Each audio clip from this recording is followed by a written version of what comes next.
Kriya Babaji Namo.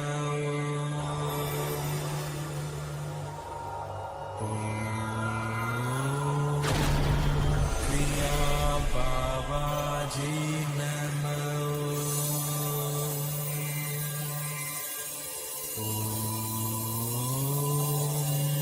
Kriya Babaji Namo.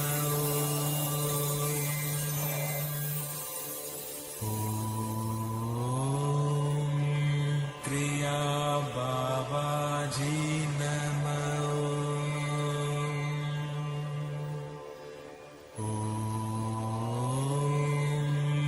Kriya Babaji Namo.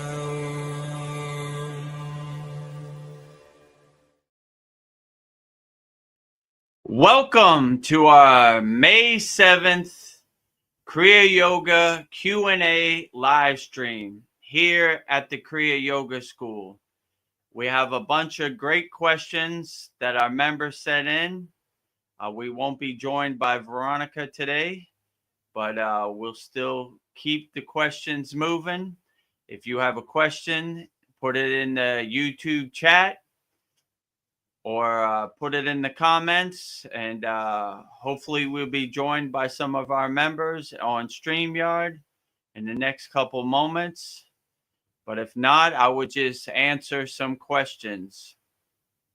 So I will have to take care of everything myself. And I now see there's one question. So bear with me. I got to get up because Veronica's not here. We have a question from Sandy. How you doing?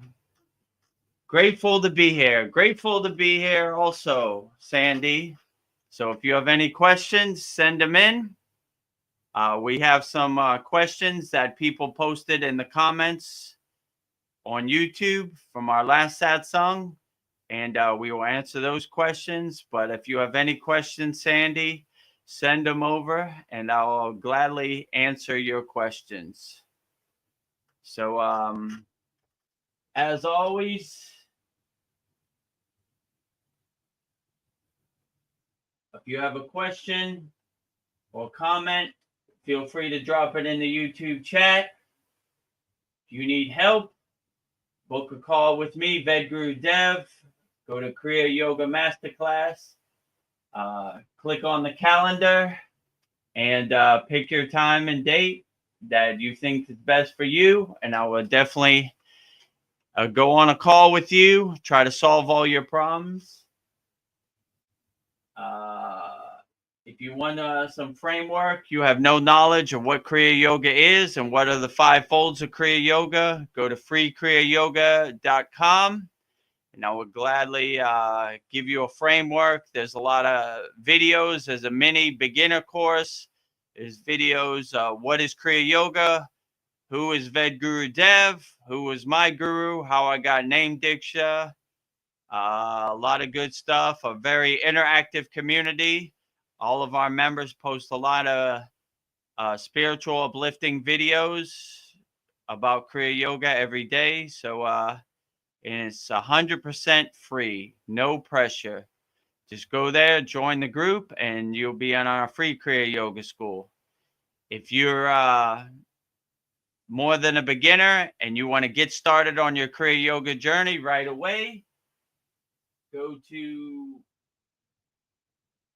Kriya Yoga Masterclass.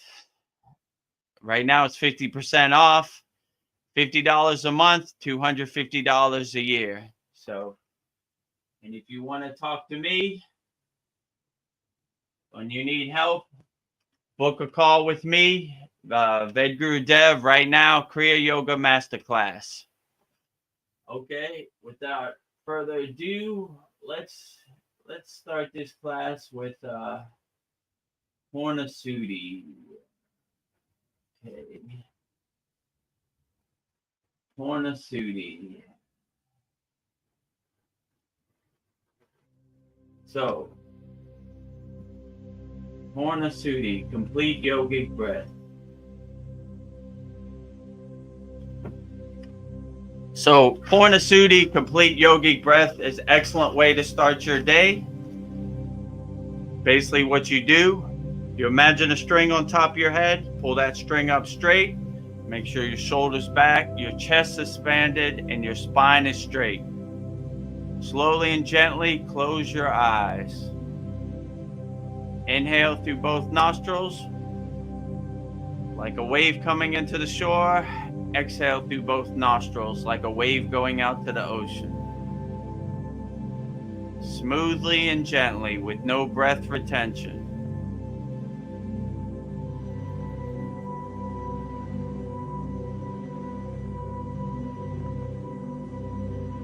If a thought comes into your mind, just witness it, acknowledge it, detach, and let it go. Be aware of your breath, be aware of your body.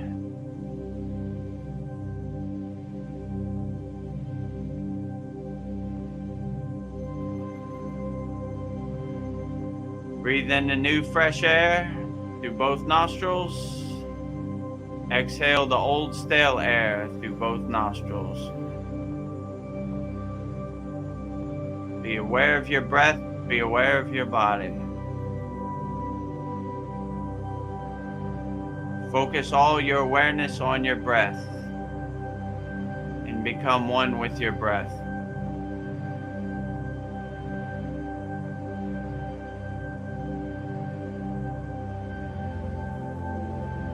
A few more breaths.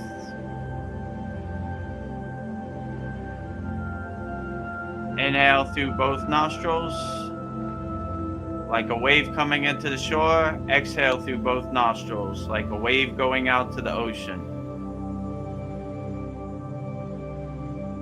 Smoothly and gently, with no breath retention.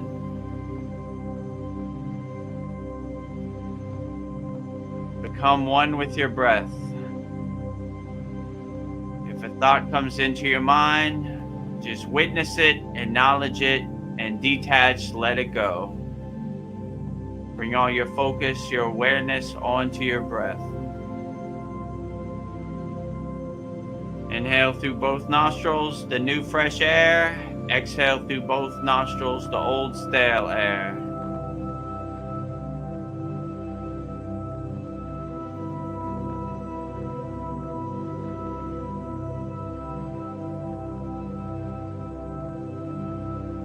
Purna Sudhi is an excellent way to start your day when you wake up, and an excellent way to end your day before you go to sleep. Calming your mind, calming your body, letting you transition into sleep in a peaceful, calm state.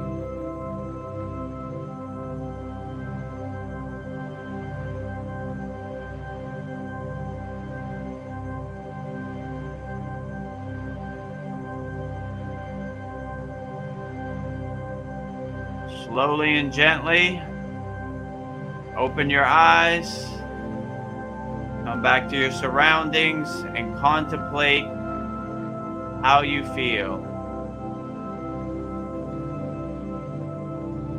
So this concludes our practice of complete yogic breath, Purna Sudhi. Like I said, it's an excellent way to start your day and an excellent way to end your day before you go to sleep. So now that we calmed our body and calmed our mind,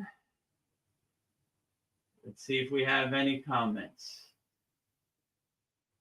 We miss Veronica, but we look forward to seeing her again next time. Yes, Veronica couldn't be with us today, but she'll be with us next Satsang.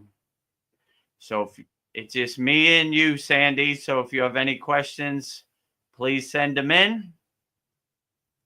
There are no questions, then I will just answer the questions that were left in the comments on our last Satsang, which I think we have 26 comments. So I guess I'll start with the first one. Is the best way to learn Kriya Yoga simply to observe? Yes, so in Kriya Yoga, they always say the best way to learn is simply observing. They call it being the detached witness. You don't get attached to any outcome, or you don't have any expectations. You just simply observe as a detached witness. My guru used to say, step back from the TV and just witness. So you kind of put distance between you and the thought, and you kind of just observe the thought. You don't get attached to any outcome from the thought, or you don't try to make sense of the thought. You just kind of witness the thought as a detached witness. So this is the way I like to simply become the detached witness and simply observe. And this way you don't get attached to any outcome, or you don't really have any expectations. You just simply step back from the TV and observe. And you don't have any preconceived expectations. You just witness. So you're more like watching a movie on the big screen. You don't think you're an actor in the movie. You're not in the movie. You're just simply witnessing the movie with how could I say, suspension of disbelief. Like, you don't think you're Iron Man flying through the sky. You just are witnessing the pictures go by. So if you could do that with your thoughts, just simply observe your thoughts as a detached witness, then you don't really have any expectations, or you can't be disappointed because you have no expectations. So you just simply step back from the TV and observe. So I would say, in my perception, the best way to practice Kriya Yoga is to witness your thought, not to get attached to your thoughts. Just become the detached witness of your thoughts. That way you have no expectations. You're not disappointed by the outcome because you have no expectations. So you can't be disappointed. So in my perception, this would be the best way to practice Kriya Yoga and overcome your thoughts and overcome your suffering. Just kind of witness your thoughts or your suffering and just laugh at the movie like the comedy show, like the joke the movie is, with no real expectations. You just kind of step back from the TV and become the detached witness. So this would be my best perception of how to practice Kriya Yoga and how to overcome your thoughts. Just simply observe your thoughts. So that was the first question. I hope that answered your question in the comments from the last Satsang. Next, we'll go into the second comment. So let me take this comment off the screen. And let's see. We'll put that up there. Okay. So if you have a question, just put it in the YouTube comment, and I will gladly answer all of our. I think I just saw a question come up. Okay. Let's see what we got.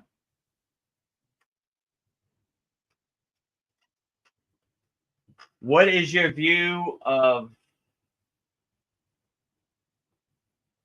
I don't know what that means, social media while on the path? Deactivated Facebook today, as I've done on occasion through the years, but this time it feels like it might stick. Free. Yeah, so if you're not attached to social media and you kind of look at it like the entertainment it is, it really can't affect you. Like I was saying before, if you just laugh at Facebook like the comedy show, like it's what did my guru used to say? It's like monkeys throwing poop on each other. You just laugh at the monkeys fighting each other over different narratives or different outcomes. You really can't get attached to it. So if you look at Facebook like entertainment, like the comedy show it is, it really can't affect you. Now, if you start going down these rabbit holes and you start attaching to it and you start getting into shouting matches and you start enjoying the monkey throwing poop on each other, then maybe it's better to deactivate it. If it doesn't help you in the present moment, then really, do you really need it? That's always the question my guru always said to me. He said, do what uplifts you in the present moment, and stuff you have no control over, it makes no sense to attach to it at all. So you should make doing your inner work and uplifting yourself the first priority. And if you have a couple minutes for some mind candy and you want to look at your timeline on Facebook or Instagram or YouTube, then it's okay. But if it starts consuming your day and it starts becoming a priority in your life, and you start liking the social media slot machine more than you should, I would compare it to like eating sugar or eating candy.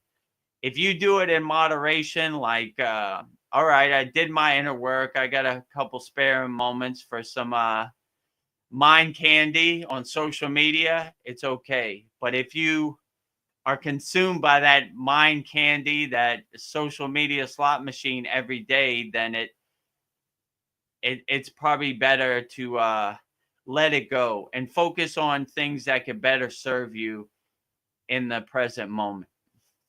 Like I always say in every Satsang, who cares what Kim Kardashian wore to the Grammys? How does that serve me in the present moment? How does that uplift me in the present moment? And if you really become the detached witness, you begin to see that it doesn't serve you in the present moment. So all this mind candy and the social media slot machine that is out there, it's just better to let it go, and become, like I said before, the detached witness and separate yourself from it.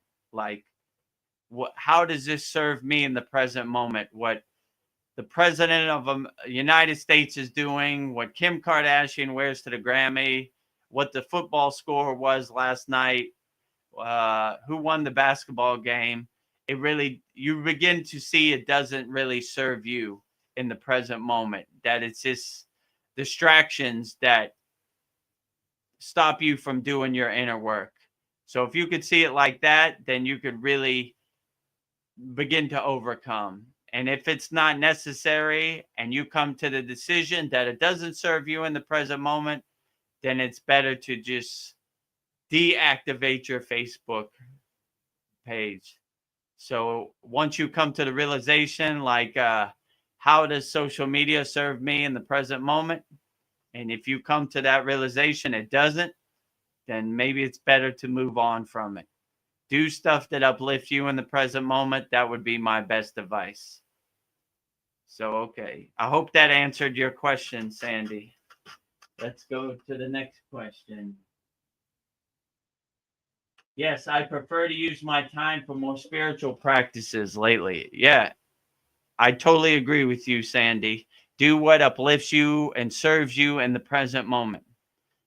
Don't carry around these distractions, these trash that really doesn't serve you in the present moment.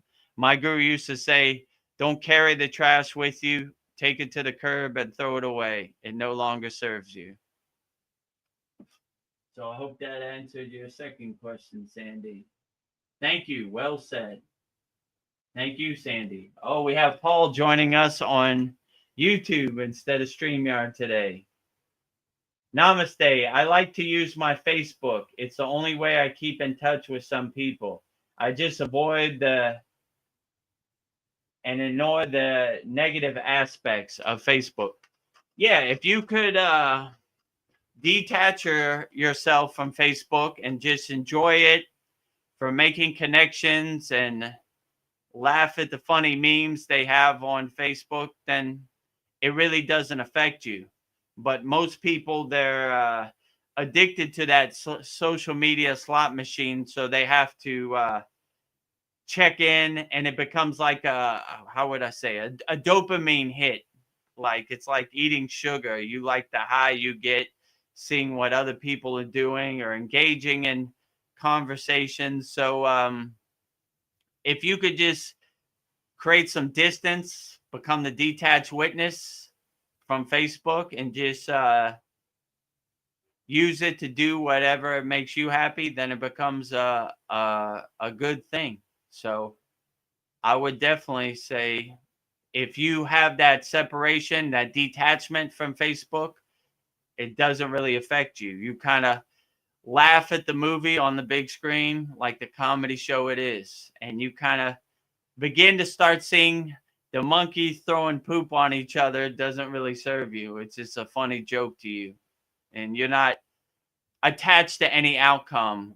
Or, most people, they want to be right. They want their football team to be the best. If you don't care who wins the football game, then it really can't affect you in the present moment. So that if you enjoy Facebook, there's nothing wrong with it. Do stuff you enjoy. Do stuff that makes you happy. Just don't get attached to any kind of outcome or any kind of narrative, and you'll be perfectly fine. So I'm glad you could join us on YouTube, Paul. If you have any other questions, feel free to put them in the YouTube chat. So I hope that answered your question, Paul. Let's see what other questions we have. Okay. Sandy said, "Hi, Paul. I will still use Messenger, but no longer feeling uplifted by it. And that's okay." Yeah, that's perfectly okay. If you want to use Facebook Messenger to communicate with your friends and family, nothing wrong with it at all. And there's really no wrong or right. Just do what uplifts you and serves you in the present moment. And that is the best way to use any social media. So whatever makes you feel the best and whatever you feel is the best for you, that is the best way to use social media. So I would definitely say you are the king of your castle. So do what makes you happy. So if you like using Messenger or you like using Facebook, why not?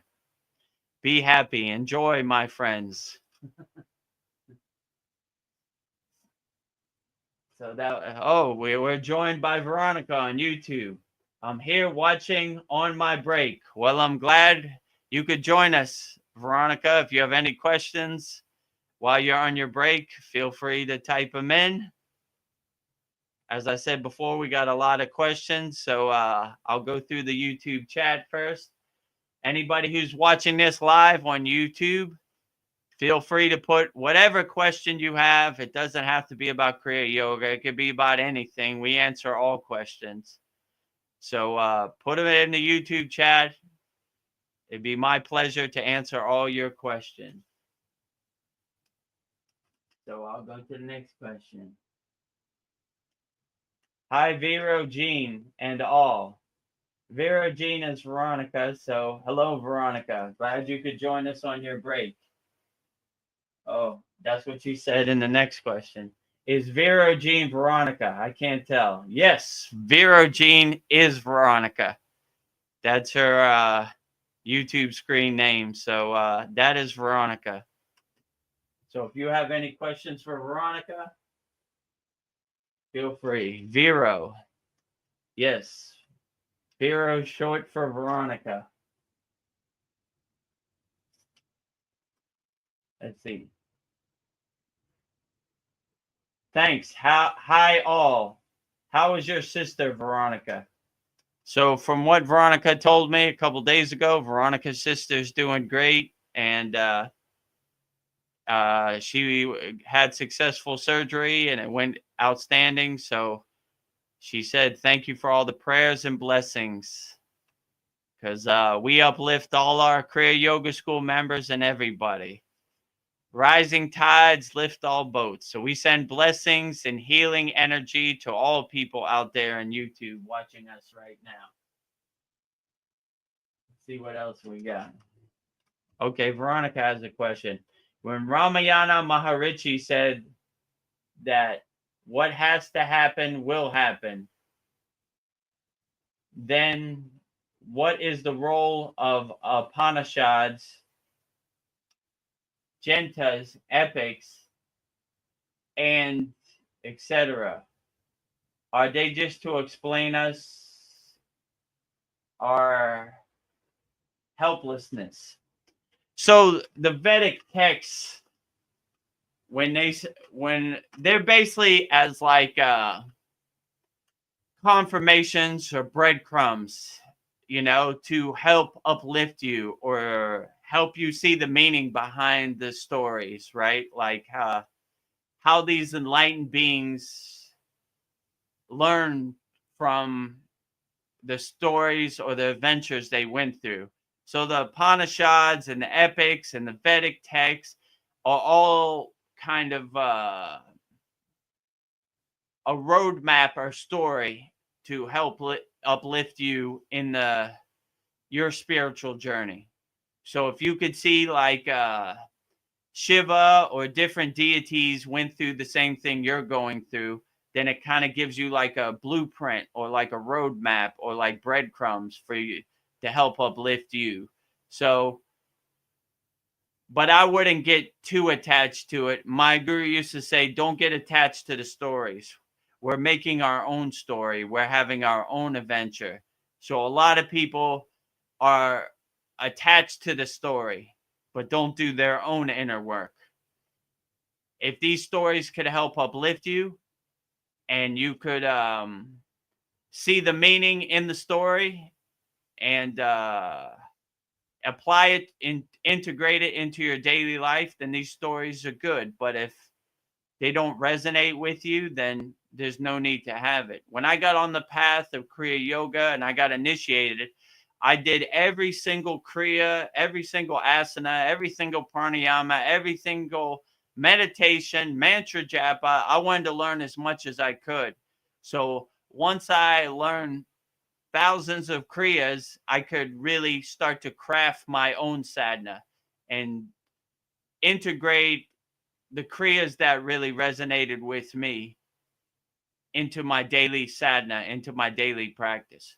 So I begin to see like some of these kriyas might work for other yogis, but they don't really resonate with me. So I would take the kriyas that really resonated with me and I would integrate them into my daily practice. So I would say the same thing. Any of these stories that resonate with you, it's good to put it in your toolbox. It's good to put it in your pocket. Maybe it can uplift you later, but I would really focus more on doing your inner work and doing what serves you in the present moment. These are good stories for around the campfire, but I wouldn't really make them a priority. It's like watching a movie. You watch the movie, and when the movie's over, you go back to your daily life.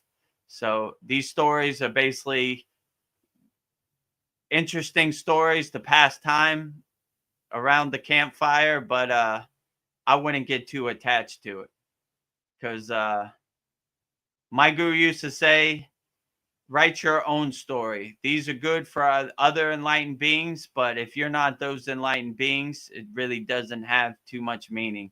It's just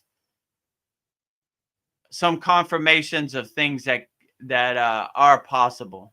And if you see it like that, then it's good to say like, well, if I do the inner work and I get as far along the path as possible, then who knows where it could lead me. That's kind of how I see it. Like, let's go as far down the path as possible in Kriya Yoga, and let's see how far it takes me. And hopefully, at least I'll have a cool story.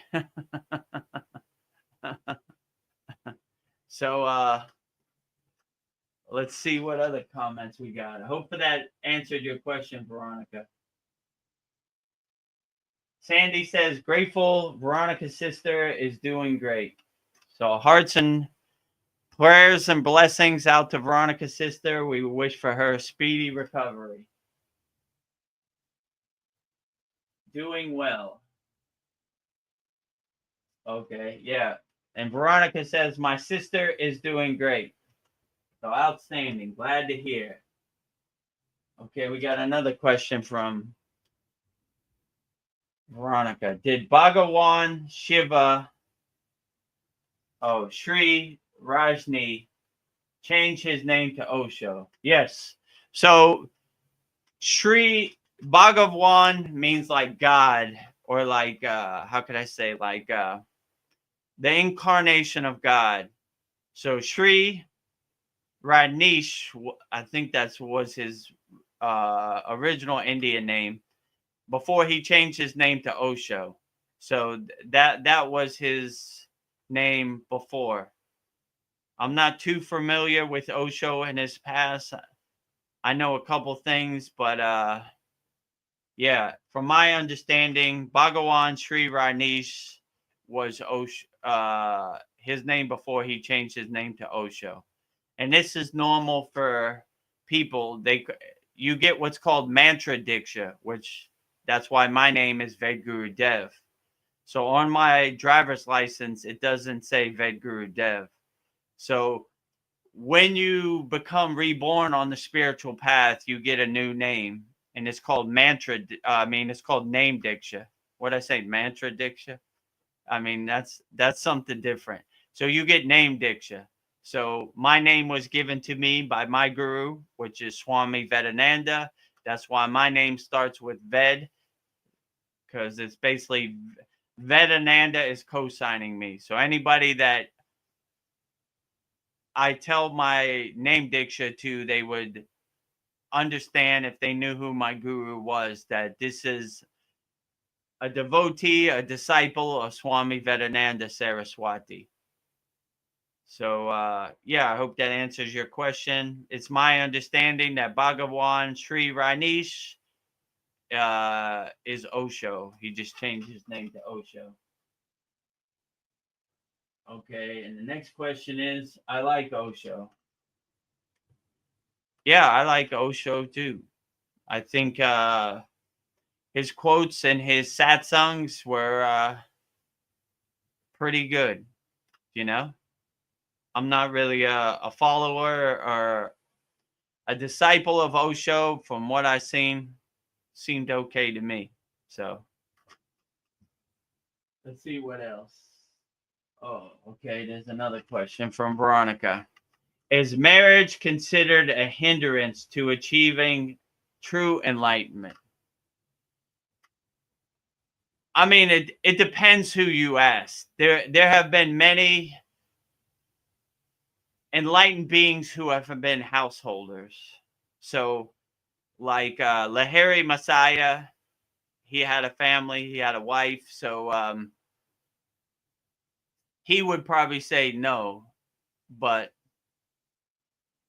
it depends. If your partner uplifts you and supports your spiritual march or your spiritual journey, then it's okay. But if it's more of distraction, then it might take a more mental fortitude to overcome. Let's say it like that. So it depends. If you have a true blessing, like you have a spiritual partner that's vibrating on the same higher frequency as you, that is a true blessing. Most of us, me included, our partner is not understanding of the Kriya Yoga path, which is perfectly fine in my case because it's between me and Babaji. So if they understand or not, it's okay, because the spiritual march moves on with or without you. So, but if you have the mindset that it's between you and God, then you won't ask for other people's acceptance, because you'll have all the confirmation that you need. So Patanjali said in the Yoga Sutras, which is, I like this excerpt, this quote from the Yoga Sutras of Patanjali. The line to God is not a straight line, it's a zigzag. So on the path to Kriya Yoga, you'll incur all these obstacles, all these blockages, all these resistance, all these walls will be put up. You just got to navigate through the Maya delusional world that it is, and not get stopped. Keep putting one foot in front of the other. If you fall off the path, just dust yourself off, get back on the road, and keep walking. So no matter what other people do, don't let it deter your spiritual march. Keep walking one foot in front of the other. It'd be nice if your partner in marriage could support you on the journey, but if it doesn't happen, don't let it deter you. Keep walking on the spiritual path, one foot in front of the other. And if you have a good day or you have a bad day, it happens to the best of us, me included. So just dust yourself off. Tomorrow's a new day. Try to be better than today. But if you need to take a day off and collect your thoughts and meditate and recharge yourself, is perfectly fine. But don't let anybody steal your energy or become an energy vampire. Try to be around people that uplift your spiritual energy, I would say. But it's hard out there, because finding somebody who's vibrating on your higher frequency is definitely tough out there in this Maya delusional world. There's a lot of low frequency beings. There's not a lot of higher frequency beings. So finding a female counterpart that can uplift you is a difficult task for a lot of us. And if you have that person who uplifts you and supports you on your spiritual journey, cultivate that and enhance it, because it's rare. Even Vedagurudev don't have that in his life. But it's okay. All I need is me and Babaji, and we're okay. If you want to come along for the ride, great. If you don't, that's perfectly fine too.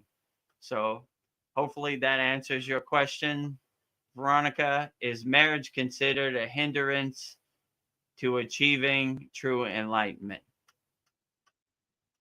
So we'll go to the next question. Okay, Sandy has a question about this. Marriage or relationship, IMO, can be the greatest teachers, including both the toxic and healthy ones, and having experienced both types, I prefer the more healthy one. Yeah, I would agree with you, Sandy. You definitely don't want toxic people or energy vampires stealing your energy. It kind of hurts your spiritual journey. Like, it takes away. My guru used to say, we want pluses, we don't want minuses. So we want people that uplift us and add to our spiritual march. So when you fall down on your spiritual march, you have people to uplift you, not people to try to keep you down. So I would definitely prefer the healthy one myself also. So I would definitely say if you had to choose between energy vampires or toxic relationships, choose the relationship that uplifts you spiritually and nourishes your soul. That would be the best way I would put it. So try to find people who nourish your soul and add to your equation, don't minus from your equation. So hopefully that answers your question, Sandy. Okay, we have a question from Paul.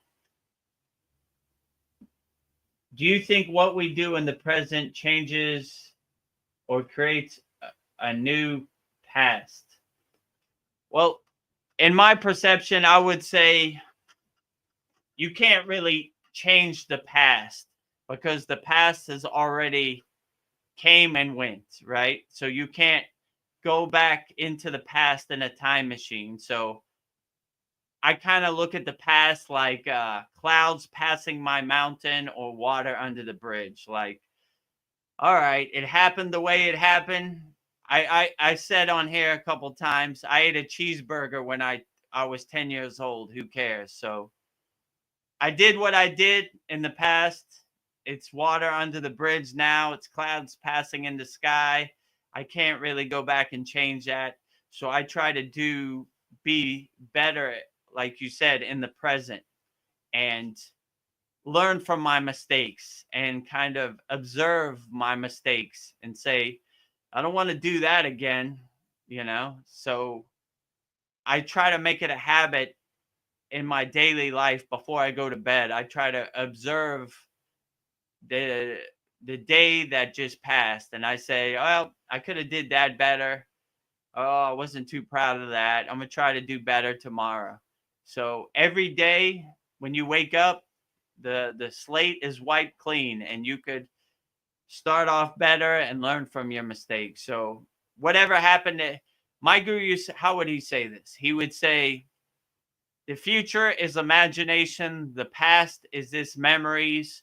We stay anchored in the present moment. So we don't get attached to really what we did in the past or what's going to happen in the future. We try to be the best person and help as many people as we can in the present moment. So that would probably be my best advice. Just do the best you can in the present moment. And whatever you did in the past is water under the bridge. It's clouds passing in the sky. Can't really go back and change it in a time machine and happen the way it happened. Just try to be a little bit better every day. And that would probably be my best advice.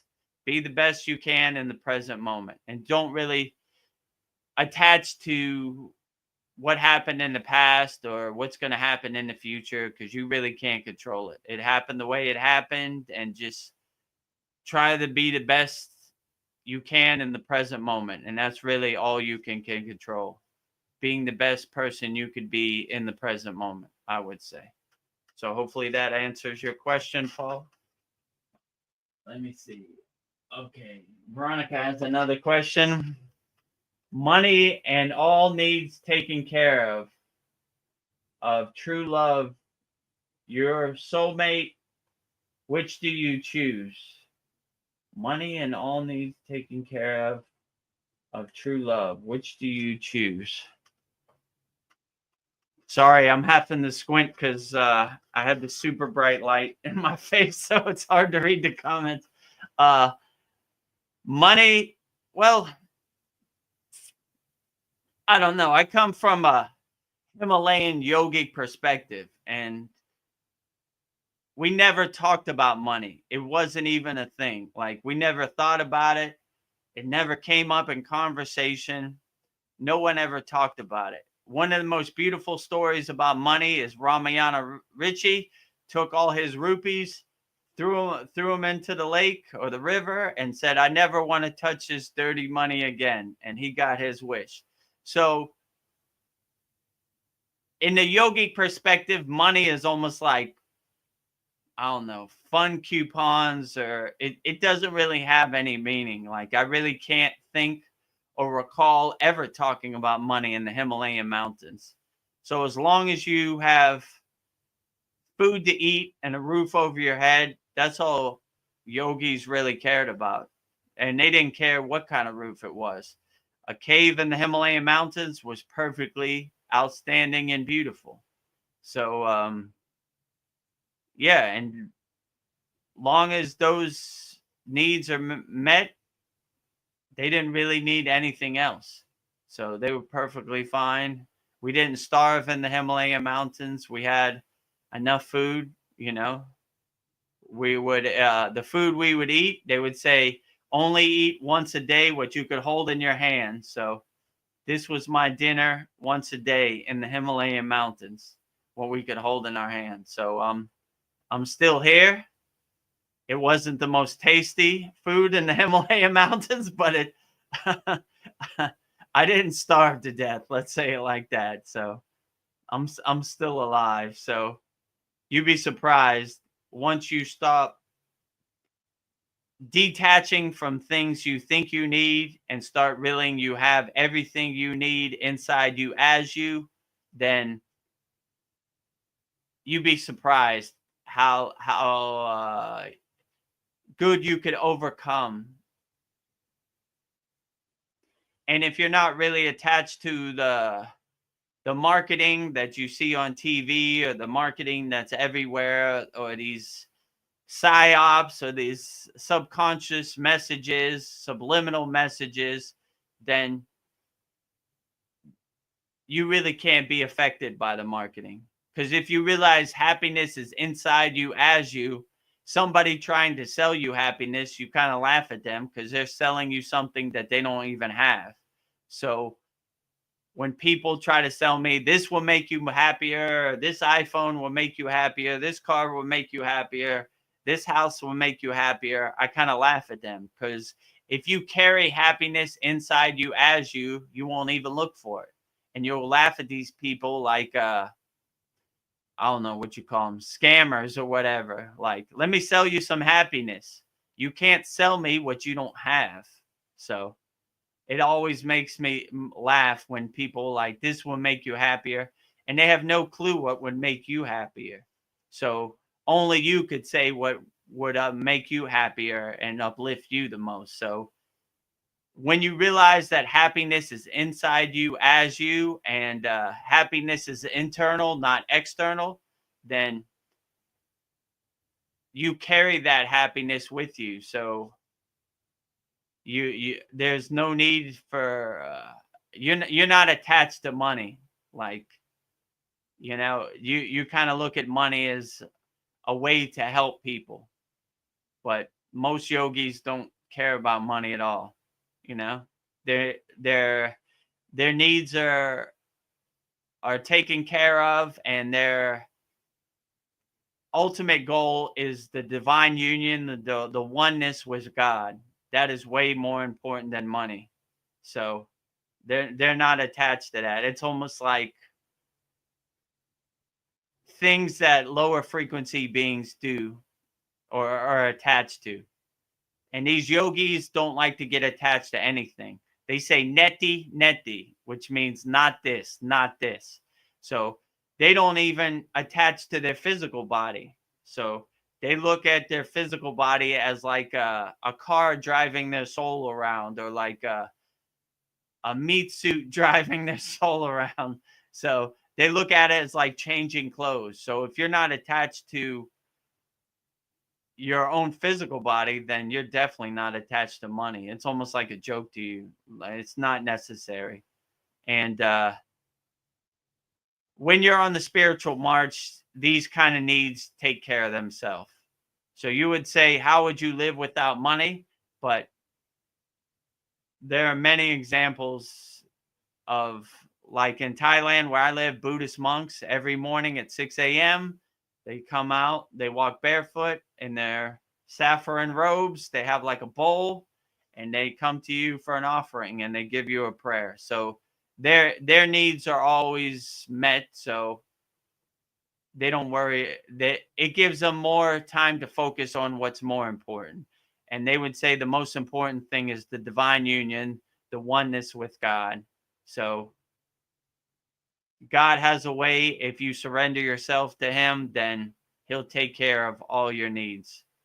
So I would choose true love of of God as the most important priority in my life.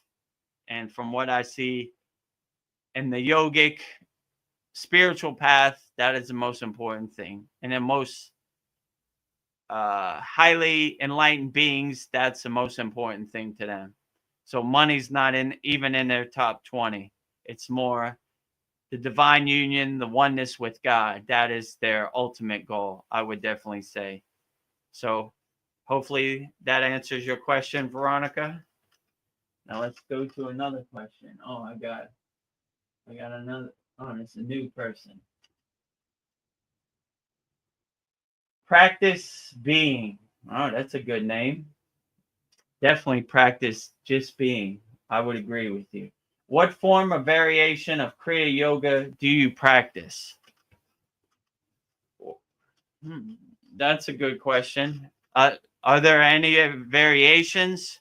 So I would say I practice what resonates with me, and I do the sadhana that uplifts me, the most in the present moment. So I don't see there's any right or wrong answer. I tell our students in our Kriya Yoga school that practice, do the Kriyas that uplift you the most. Like I was saying in the beginning with Sandy, like I went through all the initiations. I went through all the Kriyas. I learned every asana I could. I learned every pranayama I could, every meditation, dhyana I could, every mantra I could, every song, bhakti, bhajans, kirtans, everything I could.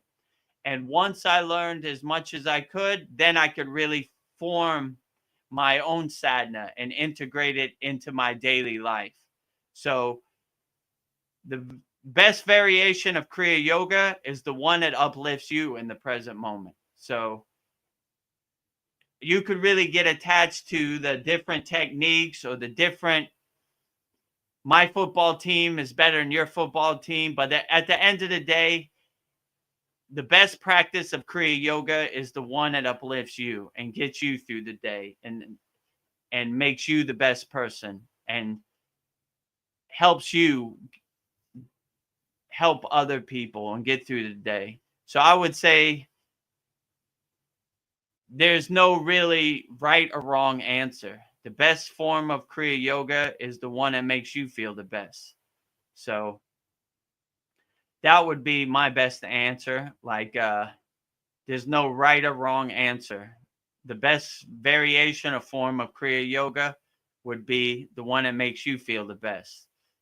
The best form of Kriya Yoga I practice is the 5 folds of Kriya Yoga. Asanas for the physical body, pranayama, secret yogic breath, breath work, dhyana, meditation, mastering the mind, mantra japa.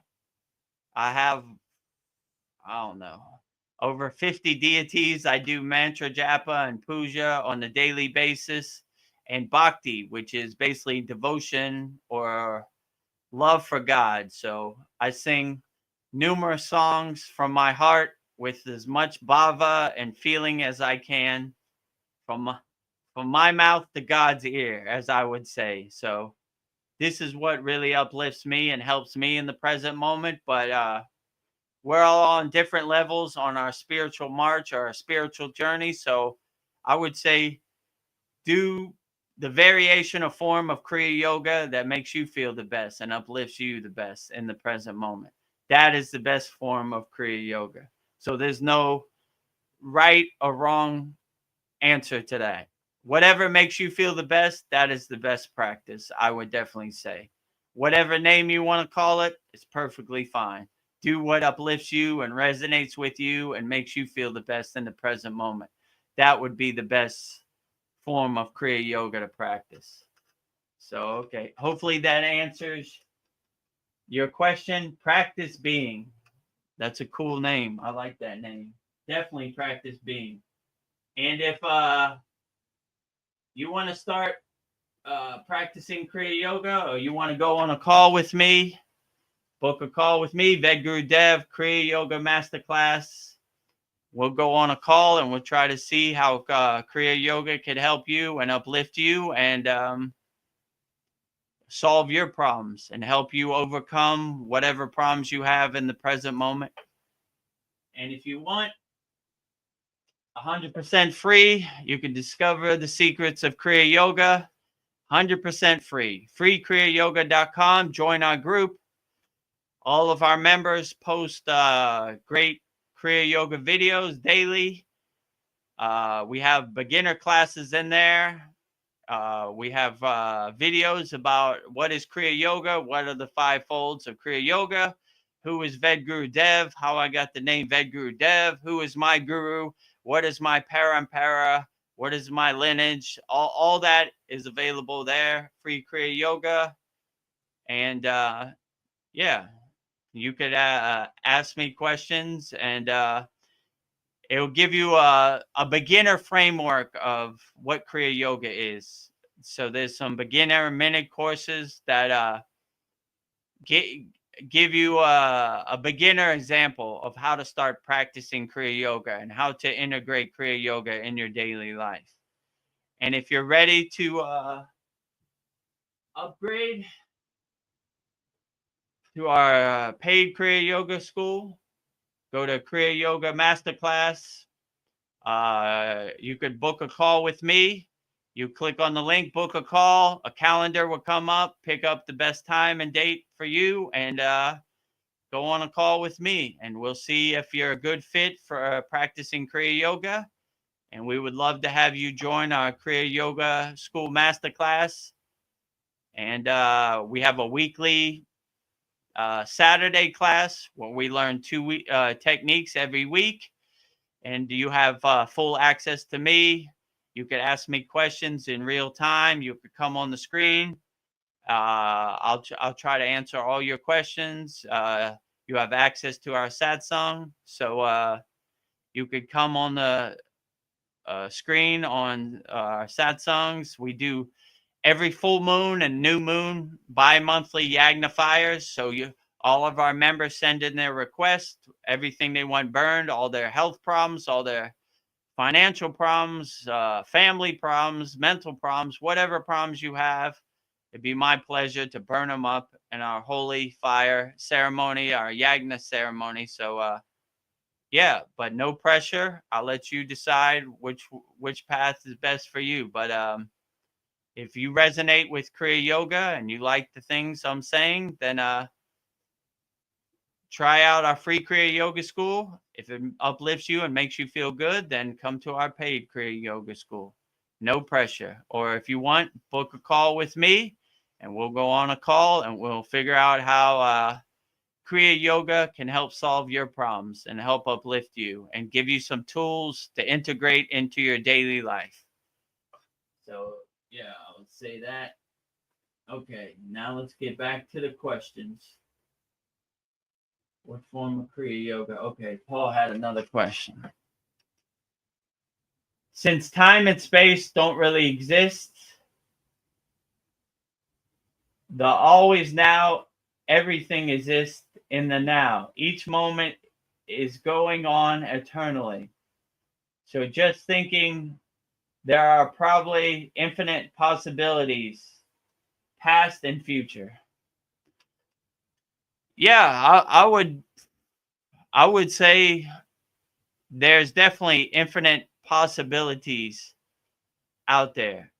How this happens or why it happens, it's above my pay grade. It's beyond my comprehension. I like I always said, one of my favorite sayings the yogis say is, a God defined is a God confined. And I like to add that to everything.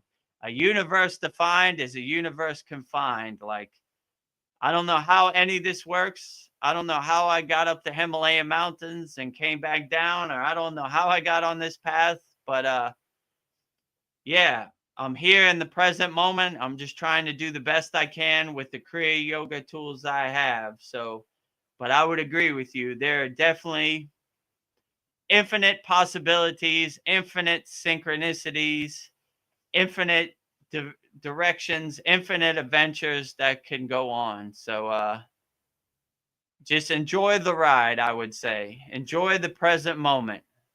And wherever this path or lead you to, it's okay. And whatever happened in the past is water under the bridge.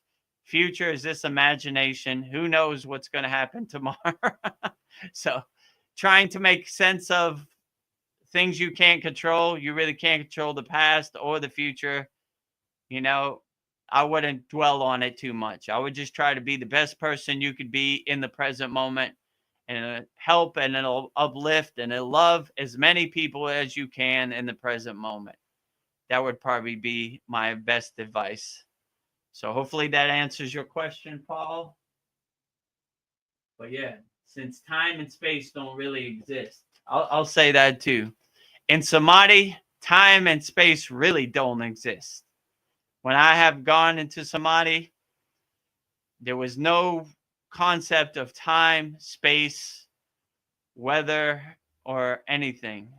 And how would I say, it's my intuition that these highly involved light beings, they're, it doesn't exist for them either. So I would just say time is an illusion. Let's say it like that's what they would definitely say. So we don't really get attached to time and space too much. Floating through this universe, how and why, who knows? So hopefully that answers your question, Paul. Okay. Sandy has a question. Speaking of offerings, do you accept donations from your YouTube followers? So on the Vedagurudev channel, we have 600 followers. So to give like a super chat, we would have to reach over 1,000. So one day we would be able to take donations, but that day is not today. So we're trying. Anybody who's watching this out there, subscribe to our channel so we can get over 1,000 members. So Sandy could give us a super chat or a donation, or our channel could be monetized. That'd be great. But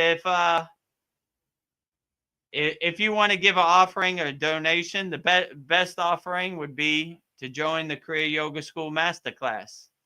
And you will be helping us, and we will be helping you. So you would have 24 hours a day access to me, and that would probably be the best way to give a donation, or just be the best person you could be in the present moment. That would be the best donation you could give to Vedagurudev or the Kriya Yoga School Masterclass.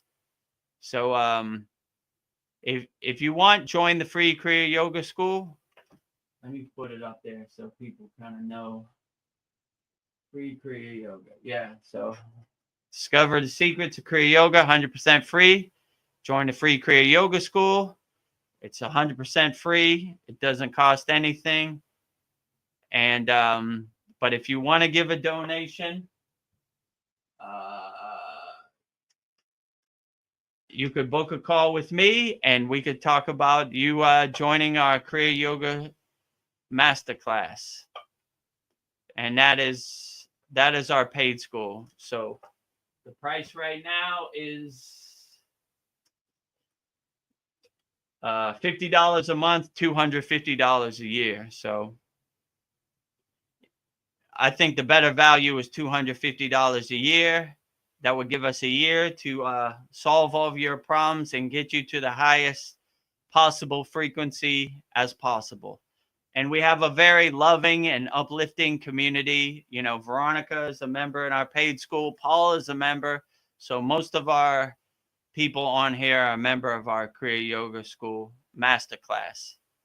And yeah, so we uplift each other. We have a live Saturday class. So the best donation would be for you to be the best person you can. If you see the value in joining our Kriya Yoga School Masterclass, we would love to have you, Sandy. So, but no pressure. I let you decide what's the best approach. But yeah, hopefully one day we can get over 1,000 members, and then you could send in donations or super chat or however that thing works. Oh, I got a lot of questions here. Offerings. Okay. Practice being. Good answer. Are you familiar with Shambhavi Mudra, Kriya? Yes, I am familiar with Shambhavi Mudra, Kriya. So that is Isha, which is Sadhguru's organization. So I have taken the Shambhavi Mudra Kriya also. So I am familiar with it. I mean, I would say definitely if it uplifts you, then it's good. In my opinion, the techniques we have in our Kriya Yoga School Masterclass are way more profound. These are more beginner techniques. I would say like how would I put it? Stay-at-home mom kind of yogic techniques, like beginner on the path. Like, in my personal opinion, and I'm biased, keep that in mind, I would say in our Kriya Yoga School, we have way 10 times more profound techniques in Shambhavi Kriya. But I wanted to know what is the best technique. So I took all these classes with Sadhguru. So I know exactly what Shambhavi Mudra Kriya is. But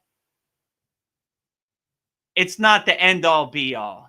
Like, it's not going to get you to enlightenment. These are more basic techniques for people who are starting zero on the path. But I would say, no judgment. I would say if it works for you, then it's a great Kriya. If it doesn't uplift you or doesn't get you where you need to go, then maybe you should shed it. I would say in my personal practice, I have 100 times more better Kriyas that uplift me. But that's just my personal preference than Shambhavi Kriya. I know it. I practice it. I went through the program with Sadhguru Shambhavi Kriya. But I would say, in my personal opinion, you would get way more value by joining the Kriya Yoga School Masterclass than you would by practicing Shambhavi Kriya. And Shambhavi Kriya, it's not like Sadhguru is showing you in live time or answering these questions. It's a pre-recorded video, and Sadhguru is not even doing the Kriya. It's one of his disciples or devotees demonstrating. But it's, in my opinion, it's basic at best. Let's say it like that. So if you had to choose between Sadhguru's program or our program, I'm biased. I would say choose our program. And you have, you can ask questions to me in real time in our Saturday class and our Satsang. So like, and Sadhguru thing, you can't talk to him.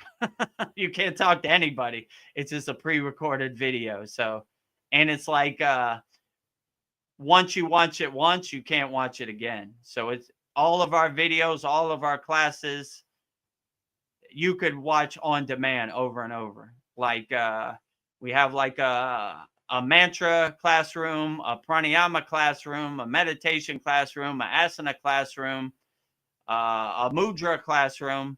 And we have, this week on Saturday will be our 62nd class.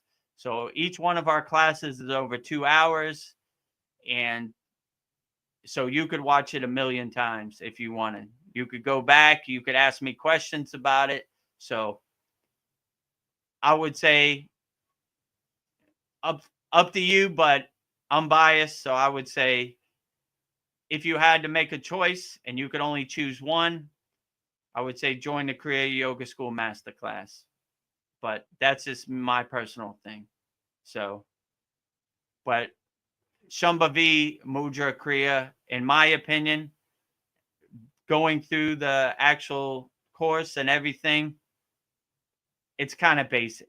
You know, the techniques I learned in the Himalayan mountains are way more profound and way more spiritually evolved. Let's say it like that. So if you don't know anything about yoga and you want to start your spiritual journey and this is the only option you have, fine. But I in my opinion, it's better than nothing, but it's not the end all be all. Let's say it's not going to get you to enlightenment. So hopefully that answers your question. Practice being.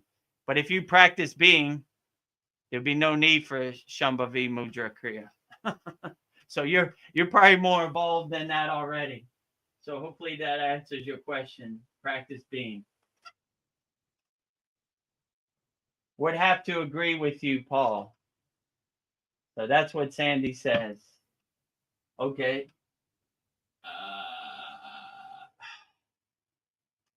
Okay, Paul, here's Paul's next question.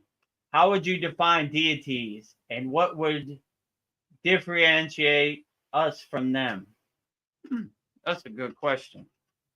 So each deity has like a different quality, let's say. So, like, let's say Lakshmi is the goddess of wealth and prosperity and abundance. Shiva is more like pure consciousness, more divine oneness. So each one of these deities have their own kind of qualities. So I would say the best deity is, like I said before, whichever one makes you feel the best. Whatever deity gives you that personal uplifting feeling, that would be the deity I would pray to the most and lean into the most. So it's different for everybody. Like me personally, the deities I resonate with the most, goddess, Devi, feminine energy, Shakti, Lakshmi, masculine energy, Shiva, Ganesha. I mean, I like them all. Vishnu, Narayana, Krishna, Devi, Saraswati, Gayatri, Lakshmi, Kali. I'm missing a lot of them. Maruga. I like Maruga also. So, and Kriya yogis, all of them, you know, like I like all Sitas, all Kriya yogis. They're all greatest. But my puja, daily puja, is a long process. You know, I think I have too many deities, but my guru would say you can never have enough deities. So most of these yogis, their whole practice is bhakti and puja and devotion to deities all day, from sun up to sundown. So, and what differentiates us from us?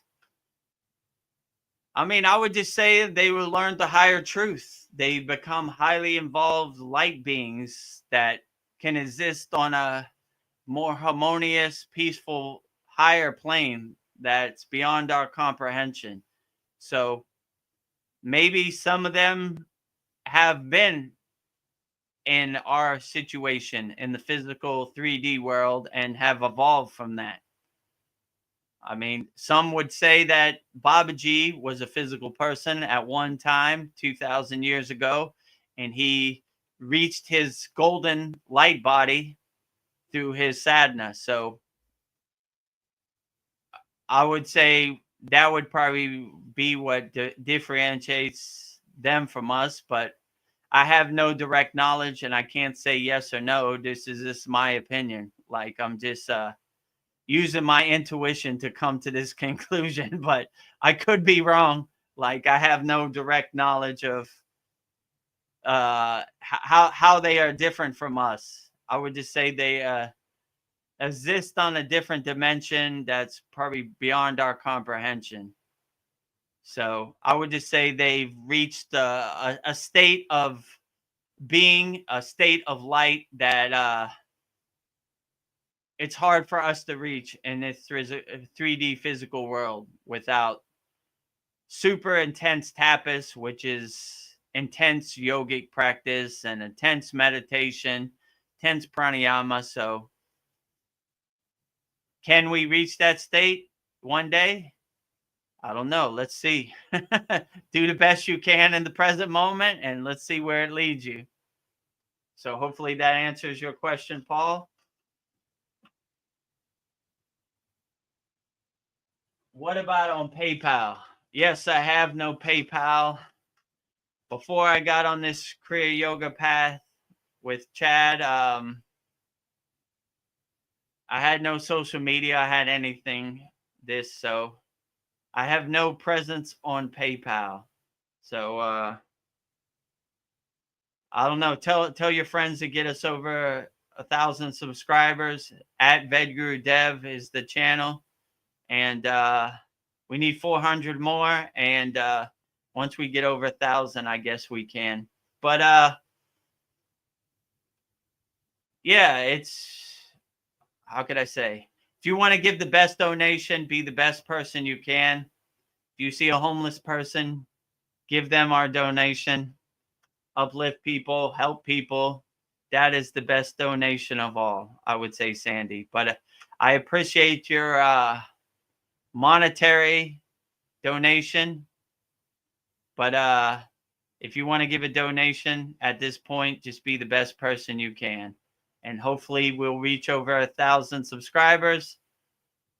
Then I guess we could talk about that. So save your money, and when we get over 1,000 subscribers, then you could give a super chat or a coffee, or I'm not even sure how it works. But and in the present moment, just be the best person you can. And if you see somebody in need, give them our donation. That would be the best use of our donation.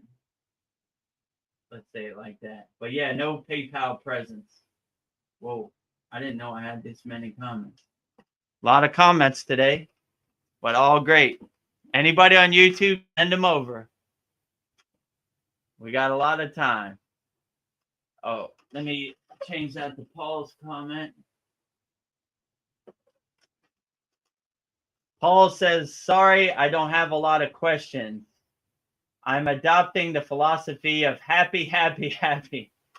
And for those that don't know, that's what my guru always used to say when I have questions. I would ask him profound questions, and he would look at me and go, happy, happy, happy, in his Yoda kind of way. Yoda yoga. Yoda yoga. Yeah, same thing.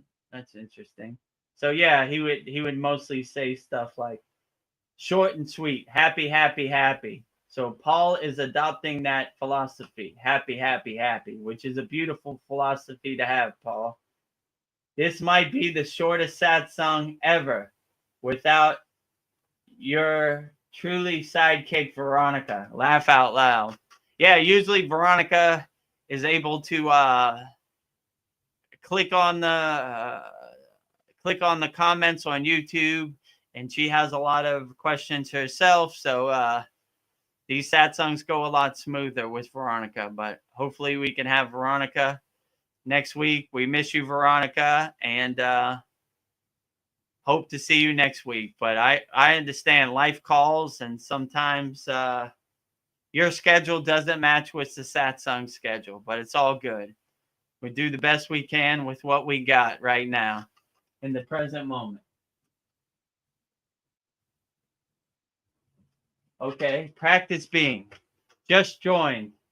Your sincerity and authenticity is seen very clearly. Well, I appreciate that, practice being. Let me know where you just joined, the free Kriya Yoga School or our paid Kriya Yoga School, but you're more than welcome at either one. So yeah, I try to be as authentic and sincere as possible, and to speak from my heart. Like, I don't have all the answers, you know. I'm just trying to feel my way around the dark on this Kriya Yogic path, like all of us. But I appreciate you joining, I guess, our free Kriya Yoga School, and look forward to help you overcome whatever problems you have. And for those people that want to join, like practice being, let me see. There it is. Discover the secrets of Kriya Yoga, 100% free, freekriyayogamasterclass.com. And you'll see a join the group button. Put in your information and you join our group, and you'll see all of our members post. Man, they probably post like over 20 videos, probably more per day. And yeah, we have good classes in the classroom. Beginner, how to practice yoga in a chair, how to do Hamsa meditation, which is a very profound meditation, how to do some basic asanas. Most people are scared of asanas, like I can never do that. But we have an asana called the corpse pose, Shavasana. You just lay on your back, spread your arms and your legs, and just kind of melt in the floor in deep relaxation.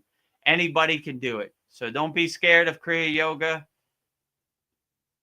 It's easy. Anybody can do it. And anybody can meditate. And anybody could breathe pranayama. So Kriya Yoga is for everybody. No matter what your age, no matter what your gender, no matter what your race, no matter what your country, Kriya Yoga for everybody. So we're trying to help as many people as we can worldwide with Kriya Yoga. So if you're one of those person, try it out.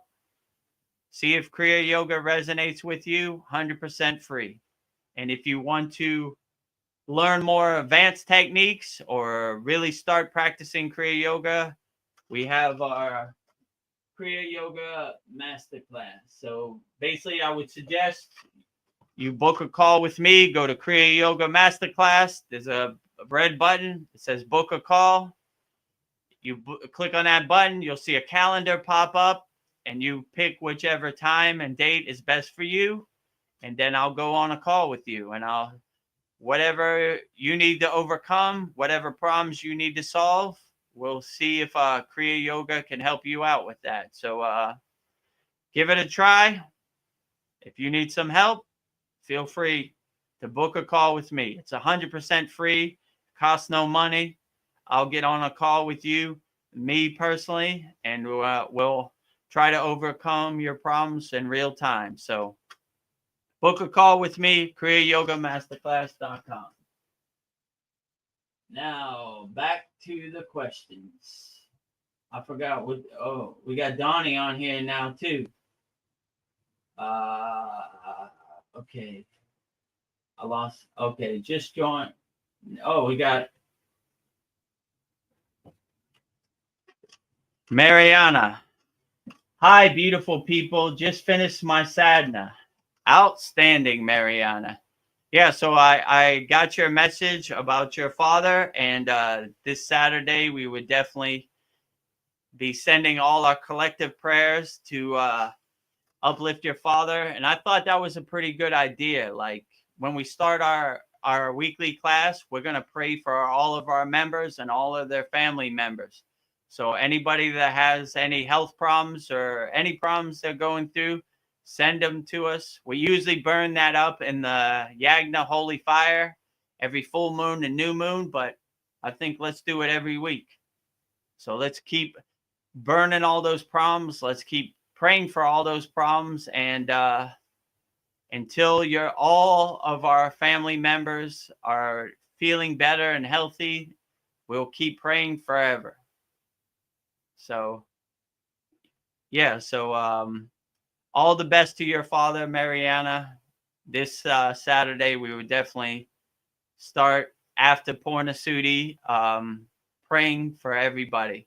So any of our members, as a benefit for joining our Kriya Yoga School Masterclass on our Saturday weekly class, we'll pray for all your family members.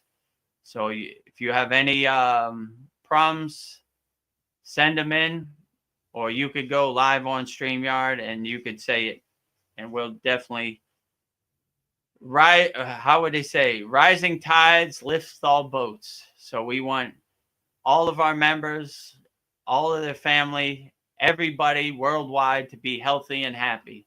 So collectively, we will pray for all of our members every Saturday, starting from this Saturday's class. So whatever problems you have, send them in. Okay, what's the next question? Practice being. I made a promise never to monetize my YouTube channel. Thank you for the value you're providing, free of cost. Yeah, no problem. We want to give as much value and help as many people as possible. That is really the true goal. I'm definitely not doing this to make money or become a millionaire. I'm doing this more to help as many people with Kriya Yoga as possible. So You know, like the only reason to monetize the channel is to if somebody wants to give a donation from their heart, fine. If not, keep going. But that's not really the end goal of any of this. The end goal is to help many people and uplift as many people as we can with the practice of Kriya Yoga. So I was helped by the practice of Kriya Yoga, so I want to play it forward and help as many people as possible. So that is my mission, to serve Babaji and help as many people through the practice of Kriya Yoga as possible. So if you don't have enough money to join our paid Kriya Yoga school, the free Kriya Yoga school is perfectly fine. Start practicing Kriya Yoga, free, paid. I don't care how you do it. Let's just start uplifting everybody and having higher vibrations and having some kind of framework and knowledge of Kriya Yoga in 2025. So yeah, thank you for that, Practice Being. Thank you for becoming a member of our free Kriya Yoga school or our paid Kriya Yoga school. Greatly appreciated. Either way, love to have you. Where is everybody? Mariana asks. So Veronica had to work today and Paul is on YouTube. So everybody's on YouTube today. It's just me all alone on StreamYard by myself today. But it's all good. Whether you come on StreamYard or you come on YouTube, it's perfectly fine. It's all great. So I love to see everybody on YouTube or on StreamYard. Always great and appreciated, no matter which platform you come on. Okay, we got another question. Oh, Sandy says, Vedagurudev is the real deal at Practice Being. Well, I appreciate that vote of confidence. I'm just trying to do the best I can in the present moment.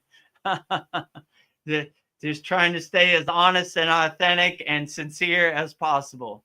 So that's all I can do, I guess.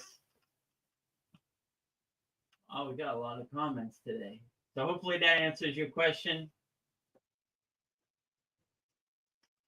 Okay, Practice Being has a question. What is your personal favorite or go-to Kriya breathing technique?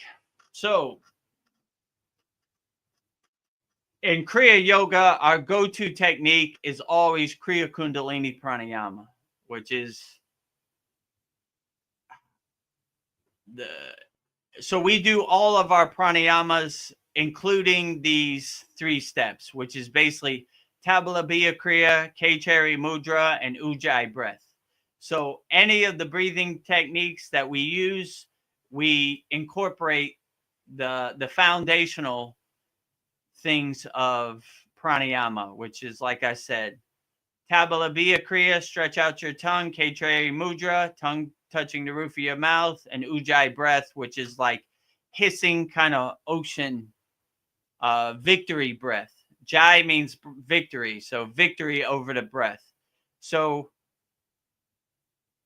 this is probably my favorite technique, but you stack this basic foundational technique of pranayama on top of the other pranayamas you do. So I mean, I like them all. Brahmari pranayama, Nadi Sudhi. I like all the pranayamas basically. So they, how could I say? They basically, you're embedding the divine inside your breath. So like, even like let's say a mantra like Om, just embedding Om in your breath is very profound. And like we did in the beginning of this complete yogic breath, Purna Sudhi, just a basic technique like inhale through both nostrils, wave coming into the shore, exhale through both nostrils, wave going out to the ocean. So breathing from your root to your crown, from crown to your root. So, and basically clearing out your Susimna Nadi. and basically cleansing your breath and focusing your awareness on your breath. So I would say, I mean, I'm biased. I love all the Kriya pranayama breathing techniques. So I would say they're always great. So there's really no personal best. They all serve their purpose and they all do a great job. So I would say the best Kriya yoga breathing technique is whatever one makes you feel the best. That is the best technique. And in our free Kriya Yoga School, we have great techniques. So it'll get you started on the path. So hopefully that answers your question. Practice being. Let's see. Okay. Practice being has another question. Where are you currently located in the world? So right now I'm coming to you live and direct from Thailand, but I'm from America, Miami, Florida.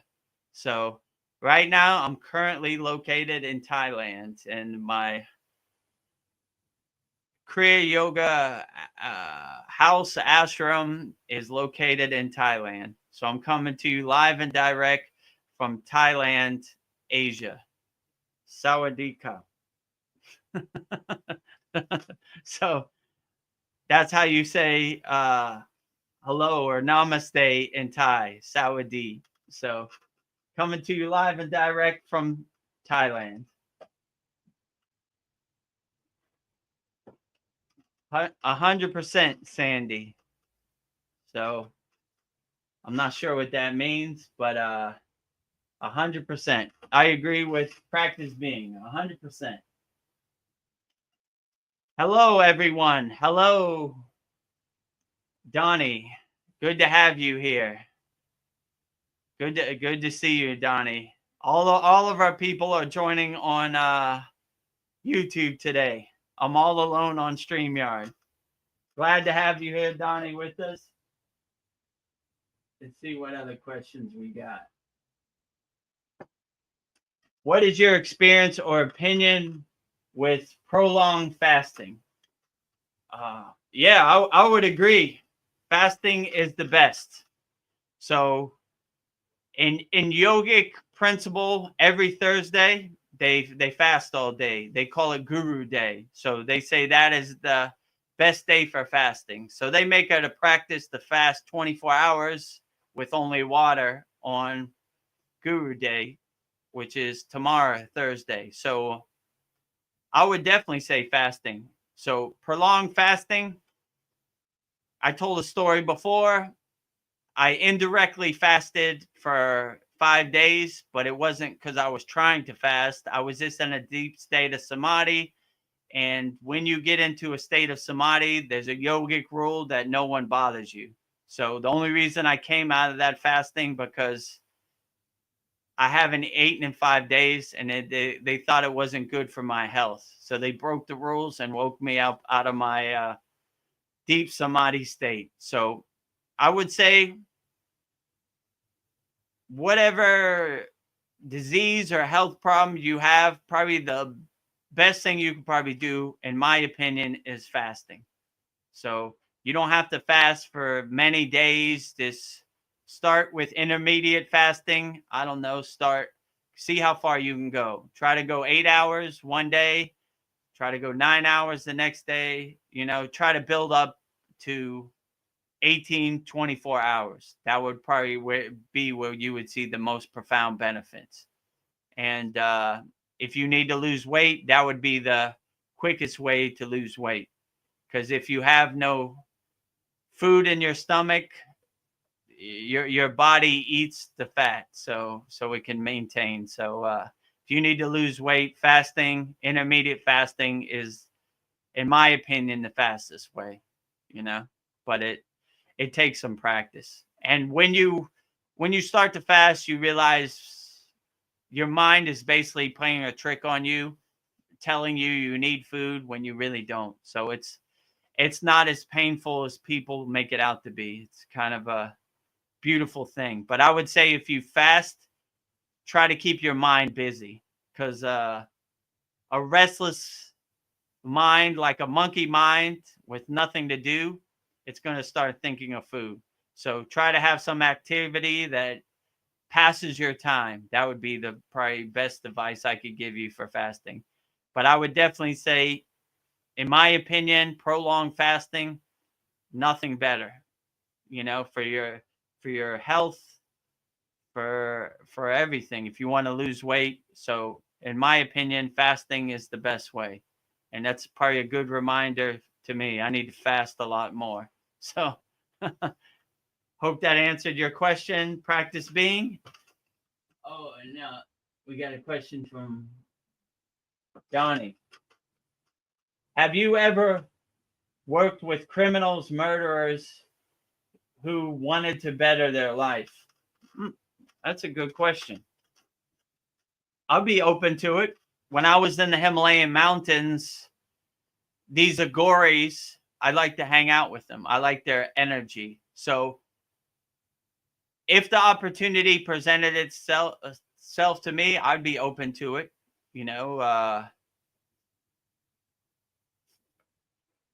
There are people who have done stuff that they're not proud of, and if I could help them overcome their skeletons in their closets or their inner demons, that it would be my true blessing and my true pleasure.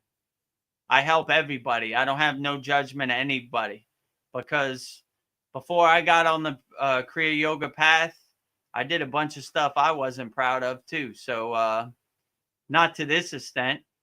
I wasn't a criminal or a murderer, but forgiveness is the best thing. So we all make mistakes where we're not proud of, and we try to be better and help as many people as we can.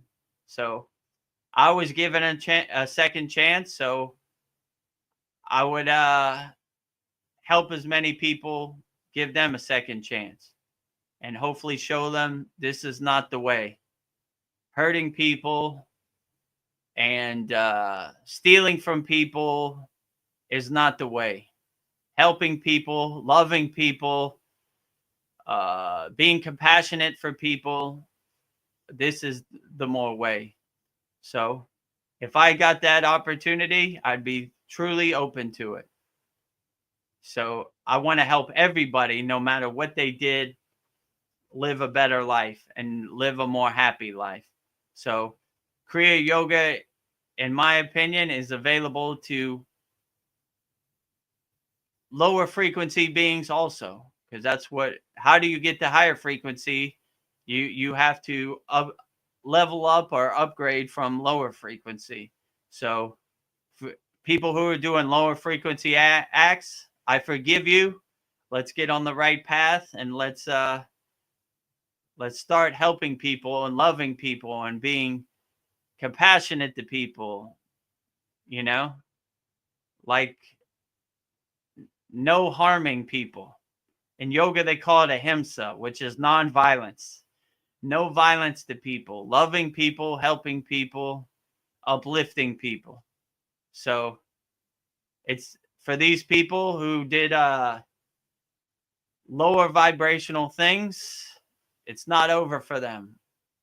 Let's shake it off and let's be better, and learn from our mistakes.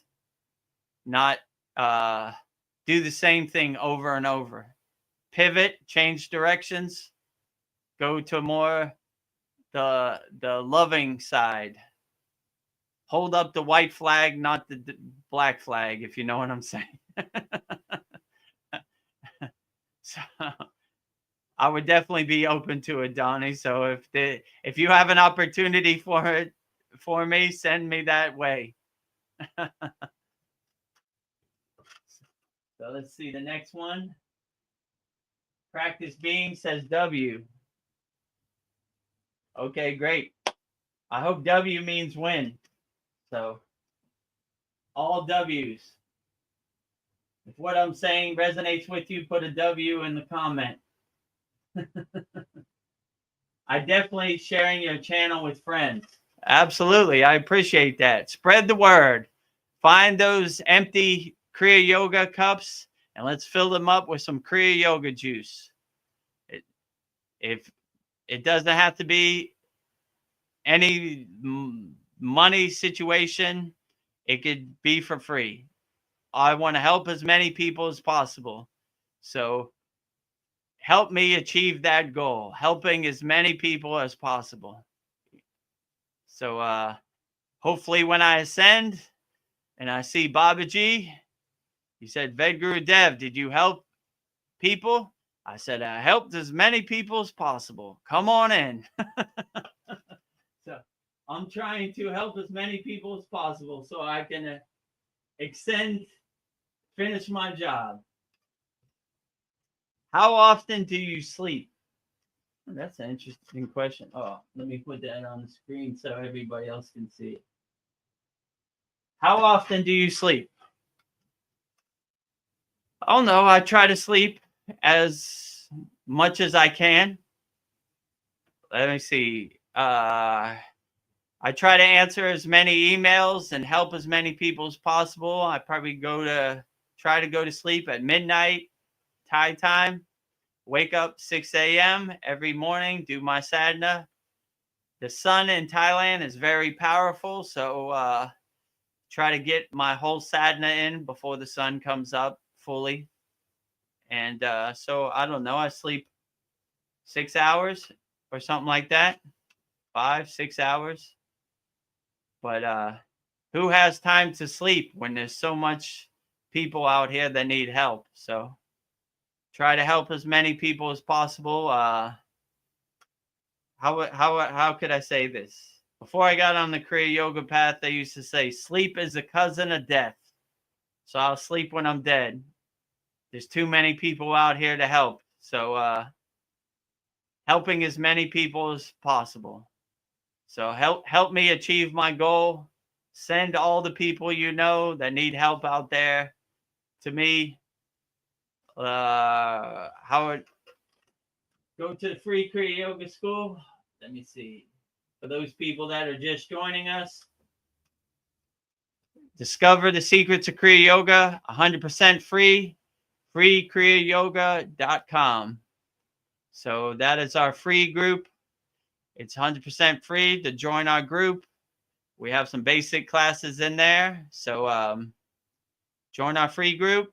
And if you want to upgrade and start learning the advanced techniques and kriyas of Kriya Yoga, join us. Well, actually, book a call with me right there, and we'll try to solve all your problems and see if you're a good fit for Kriya Yoga. And we would love to have you in our Kriya Yoga School Masterclass. So that is our paid community. Right now, it's $50 a month, $250 a year. So I would say you get more value out of the $250 a year. Give us a full year to really help you and get you on the path of Kriya Yoga. And many of our members, Veronica included, have experienced profound benefits by being a member of our Kriya Yoga School for over a year. So we have a great, loving, interactive Kriya Yoga School community. So we would love for you to join the family. So, but no pressure. I leave it up to you, however you want to do it. No matter which one you join, the free Kriya Yoga School or the paid Kriya Yoga School, love you the same. Okay. I got a lot of questions and we got a lot of interaction. Okay. Oh. All right. Hello, Mr. Blonde, Sandy says. Outstanding. Okay, Veronica has another question. Have you gone through all the questions I gave you just in case you need them? Well, I answered one question in the beginning. Then the flood of comments started coming in. So I've only gotten one. I've only answered the question, what is the best way to learn? Simply observe. That's the only question I've answered out of all the questions you sent in, Veronica.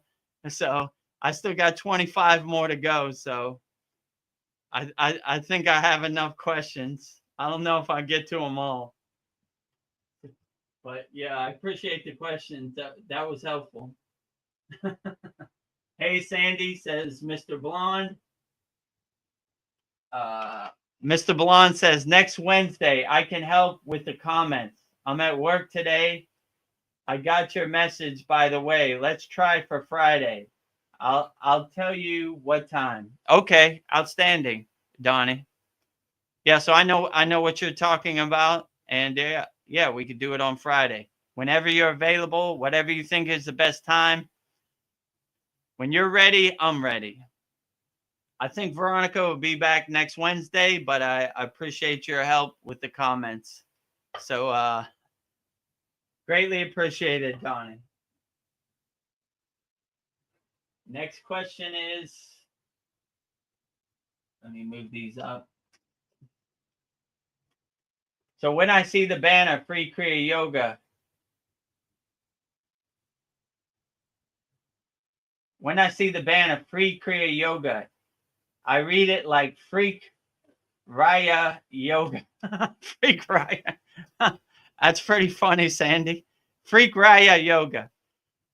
Yeah, I can see it. You know, freak. I don't know what Freak Raya Yoga is, but sounds good.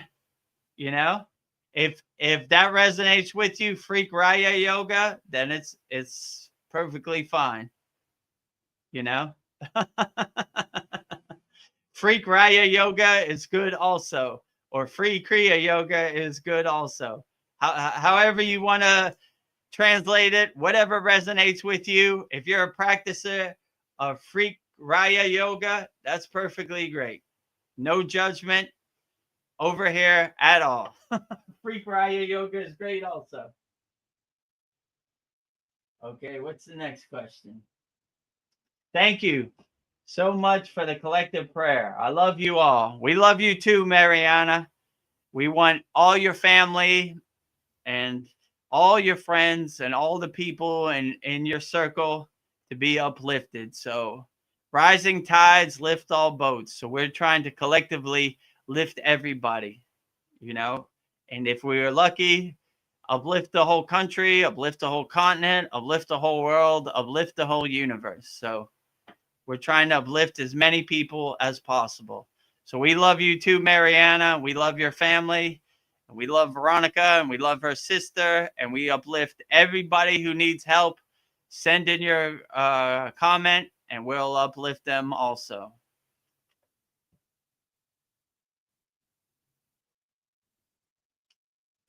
Mariana says, I like humming bee breath too. Yeah, I like humming. It's called Brahmari Pranayama. That's a good one too.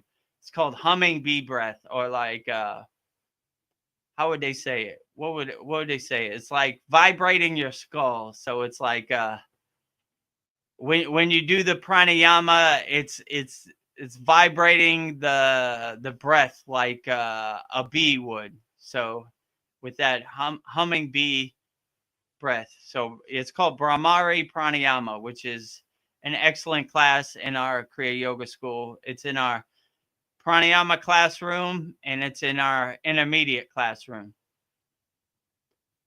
So in our Kriya Yoga School Masterclass, we also kind of take you on a journey. It has like a beginner modules, and it has intermediate modules, then it has advanced modules, then it has each technique modules also. Plus the every class we've ever done this year and last year, every yagna we've done this year and last year, and all the satsangs. So there's a lot of value in our Kriya Yoga School. So outstanding. Try it out if you get a chance. No pressure. If it's not for you, it's perfectly fine. But at least you tried it out.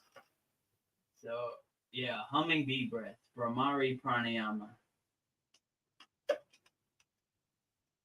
So Paul says, do you think we start off as animals below in our incarnation? Did your guru ever talk about incarnating as an animal, or was it ever discussed?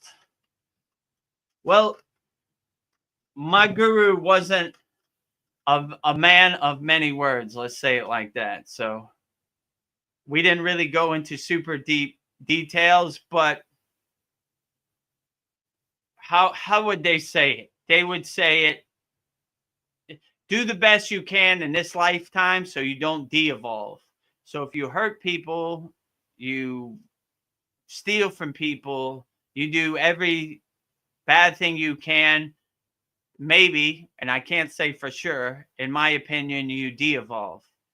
So you want to upgrade, you want to evolve your spiritual growth. You don't want to go backwards. So be the most loving, helpful, kind, selfless person you could be, and help as many people as you can so you don't de-evolve. I could be wrong, but I would say in yogic philosophy and yogic principle, this is what they say. That's why they try to help as many people as they can and go out of their way to help as many people as they can. So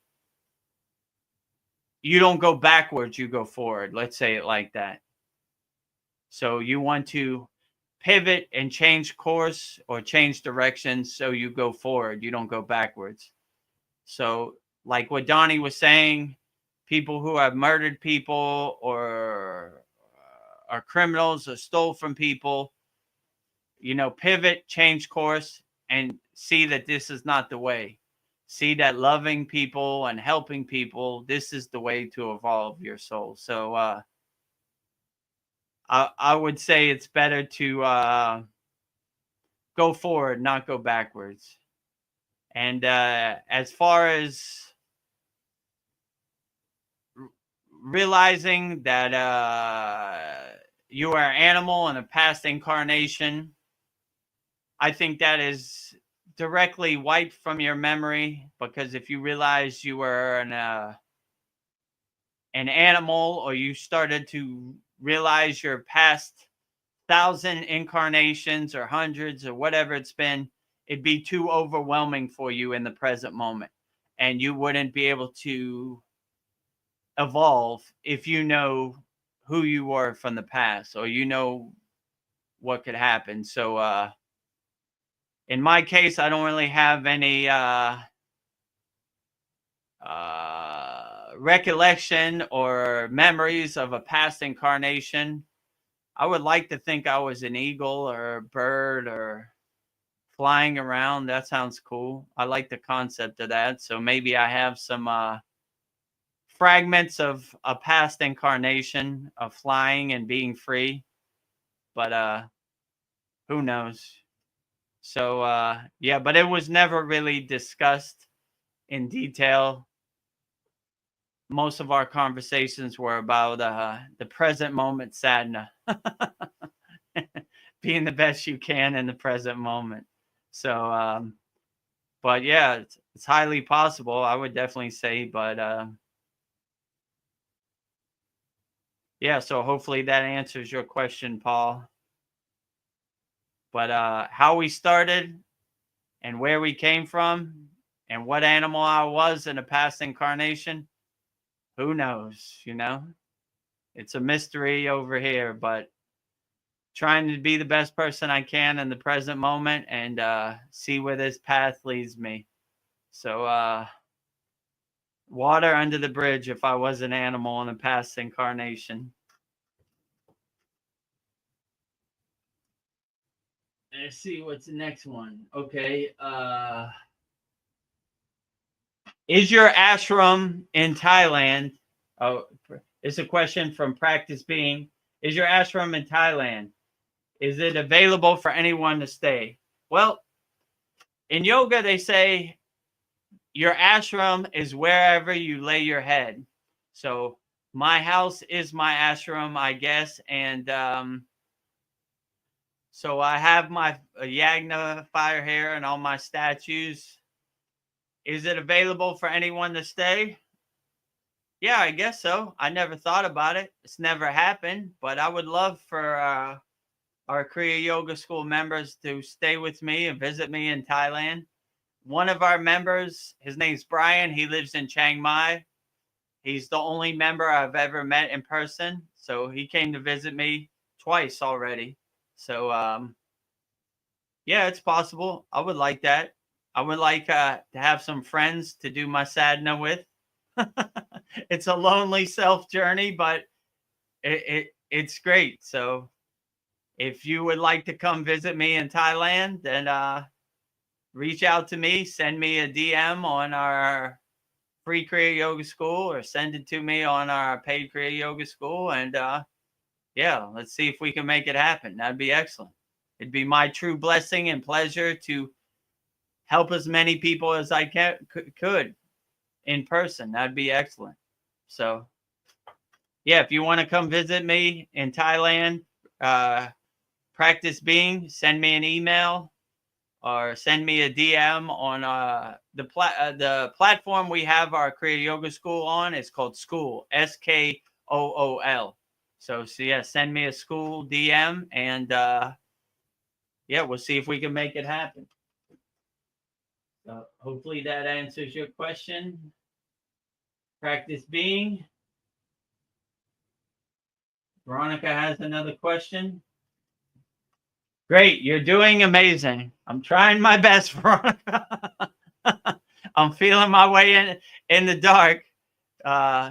Less Sita asana, more standing up to get the questions, but still got it.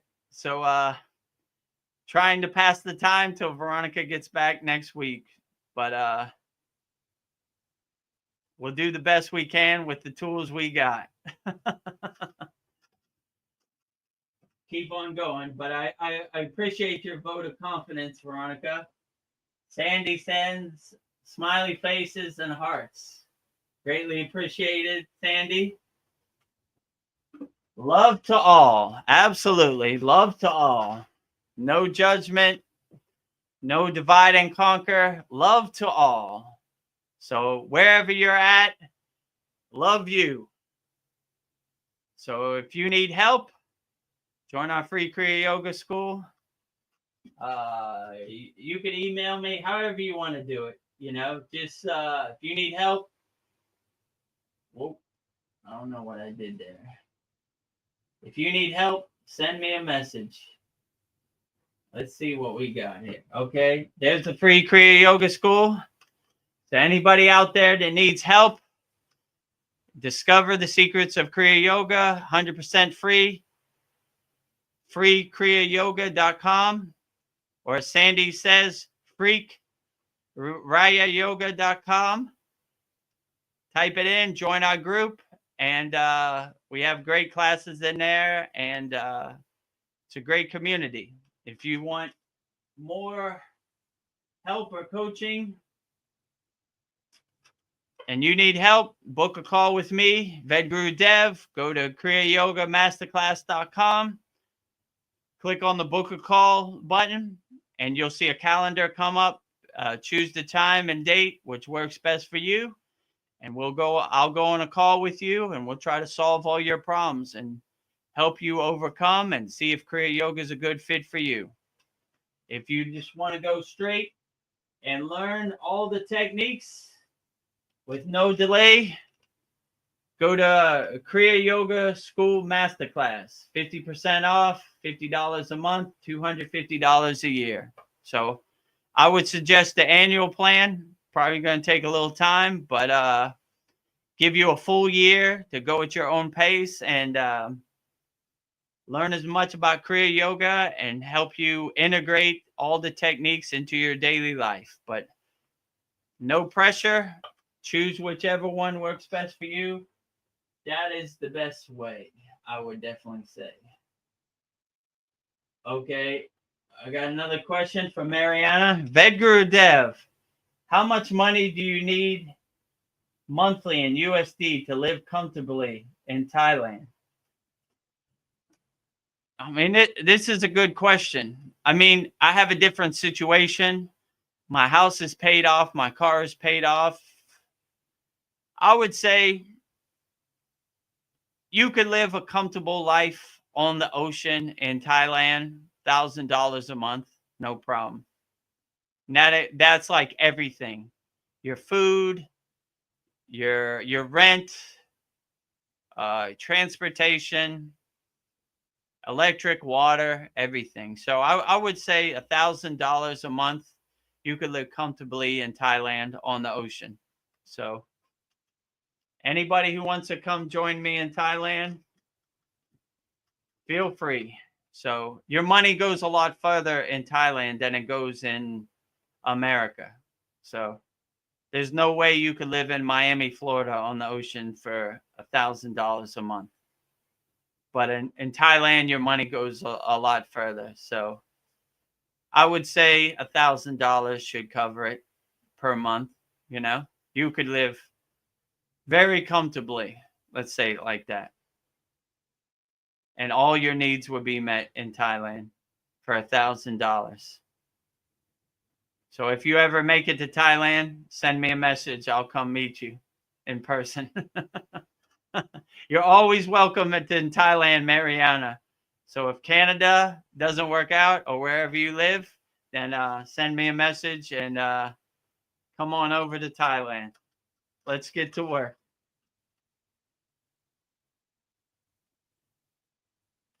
Practice Being says, you are never alone, brother.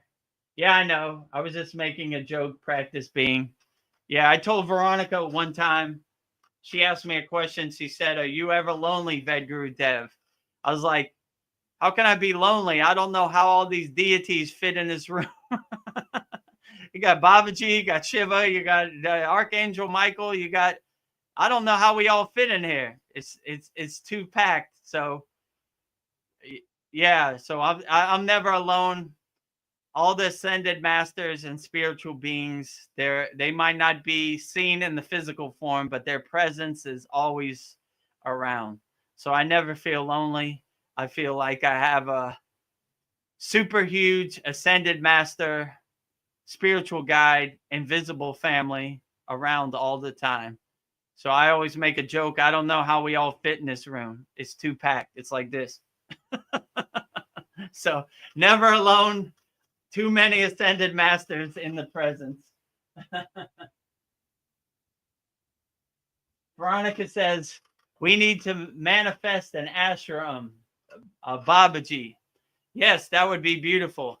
Babaji, would you like an ashram? Absolutely. Okay.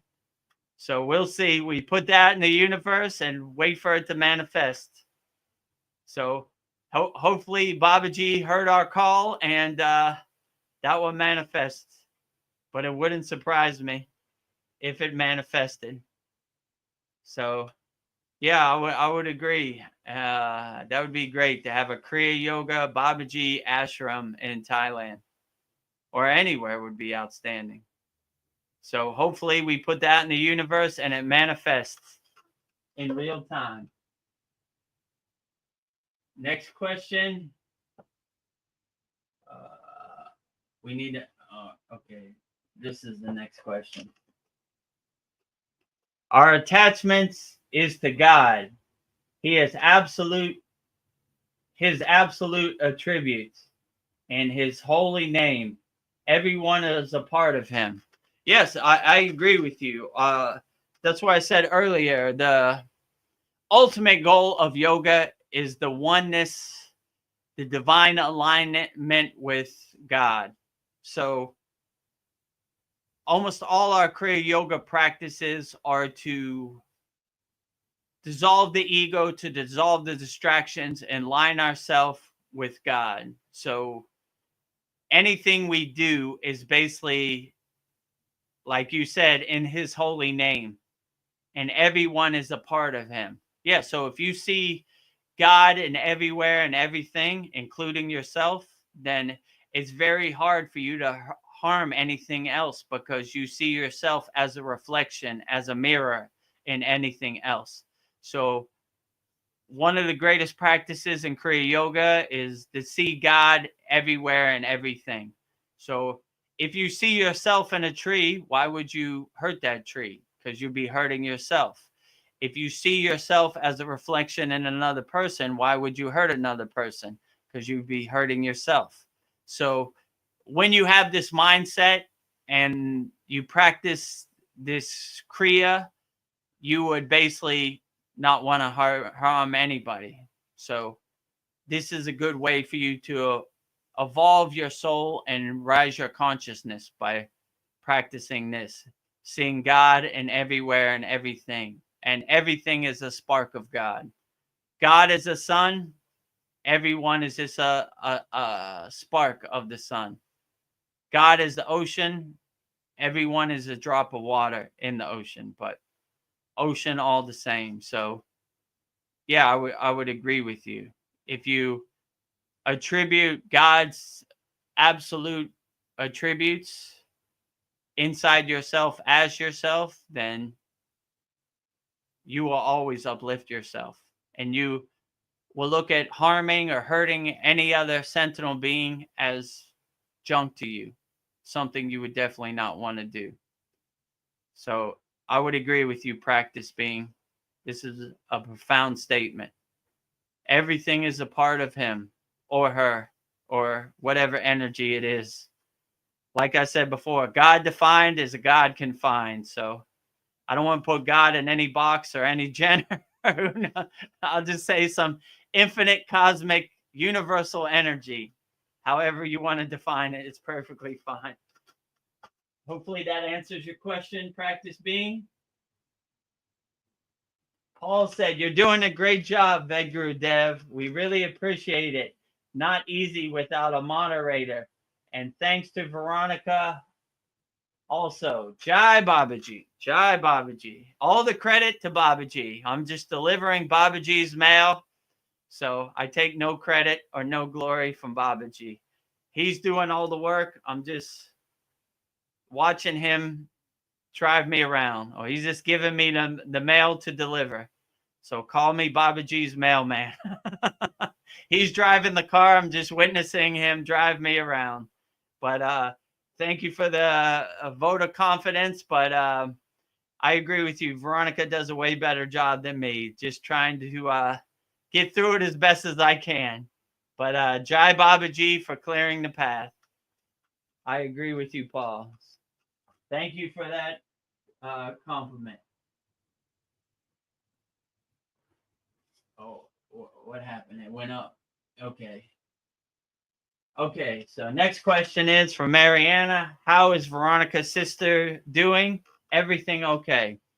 Yeah, so I don't want to speak for Veronica, but I guess on Saturday's class she could say herself, but from what Veronica relayed to me, her sister's surgery went great and everything is okay. And it was a true blessing that her sister, who lives, I guess, in Nevada, had the surgery by Veronica, where it was easy for Veronica to be with her and visit her. So that was a true blessing.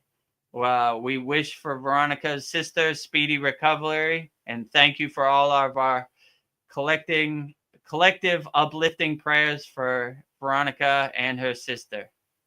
And this Saturday, Mariana, we collectively pray for your father also. So rising tides lift all boats. So we want everybody to be happy and all their family to be healthy and live a long, healthy life. So collective prayers for everybody. So Veronica had another question. Would I pay a month to live in California? I could live in Thailand for 4 months. I'm moving to Thailand. You're more than welcome to join me in Thailand. We'll start our community. We'll start our collective, our ashram, one person at a time. What they say in that movie, Field of Dreams? If you build it, they will come. So let's start building. So yeah, Thailand,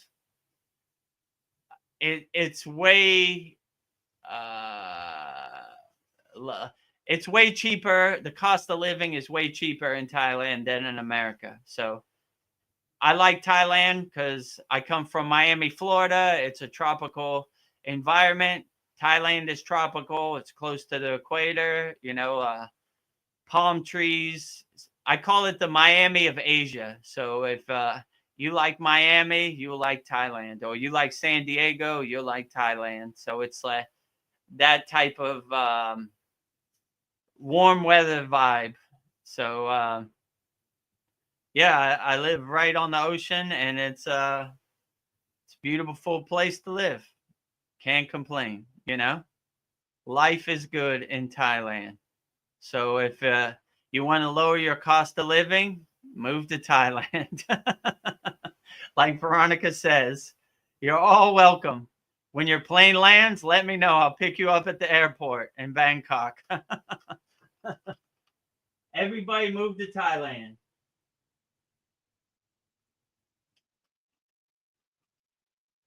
So Mariana says, who's mirroring my emojis? Laugh out loud. So on our Kriya Yoga School, I have a practice of mirroring everybody's emojis. So whatever you put in the post, I'll mirror your emojis. So that is my technique.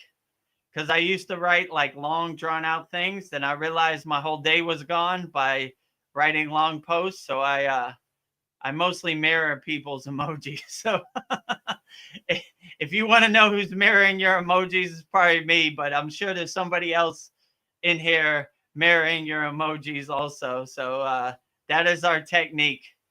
You send me emojis, I send you emojis back, and we keep the chain going, the flow.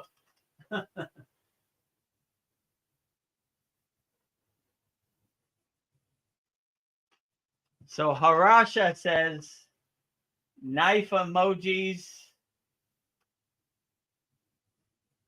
And okay, well, I guess. Well, hey, now. No need for harsh words over here, Harasha. We only take loving, uplifting comments, Harasha.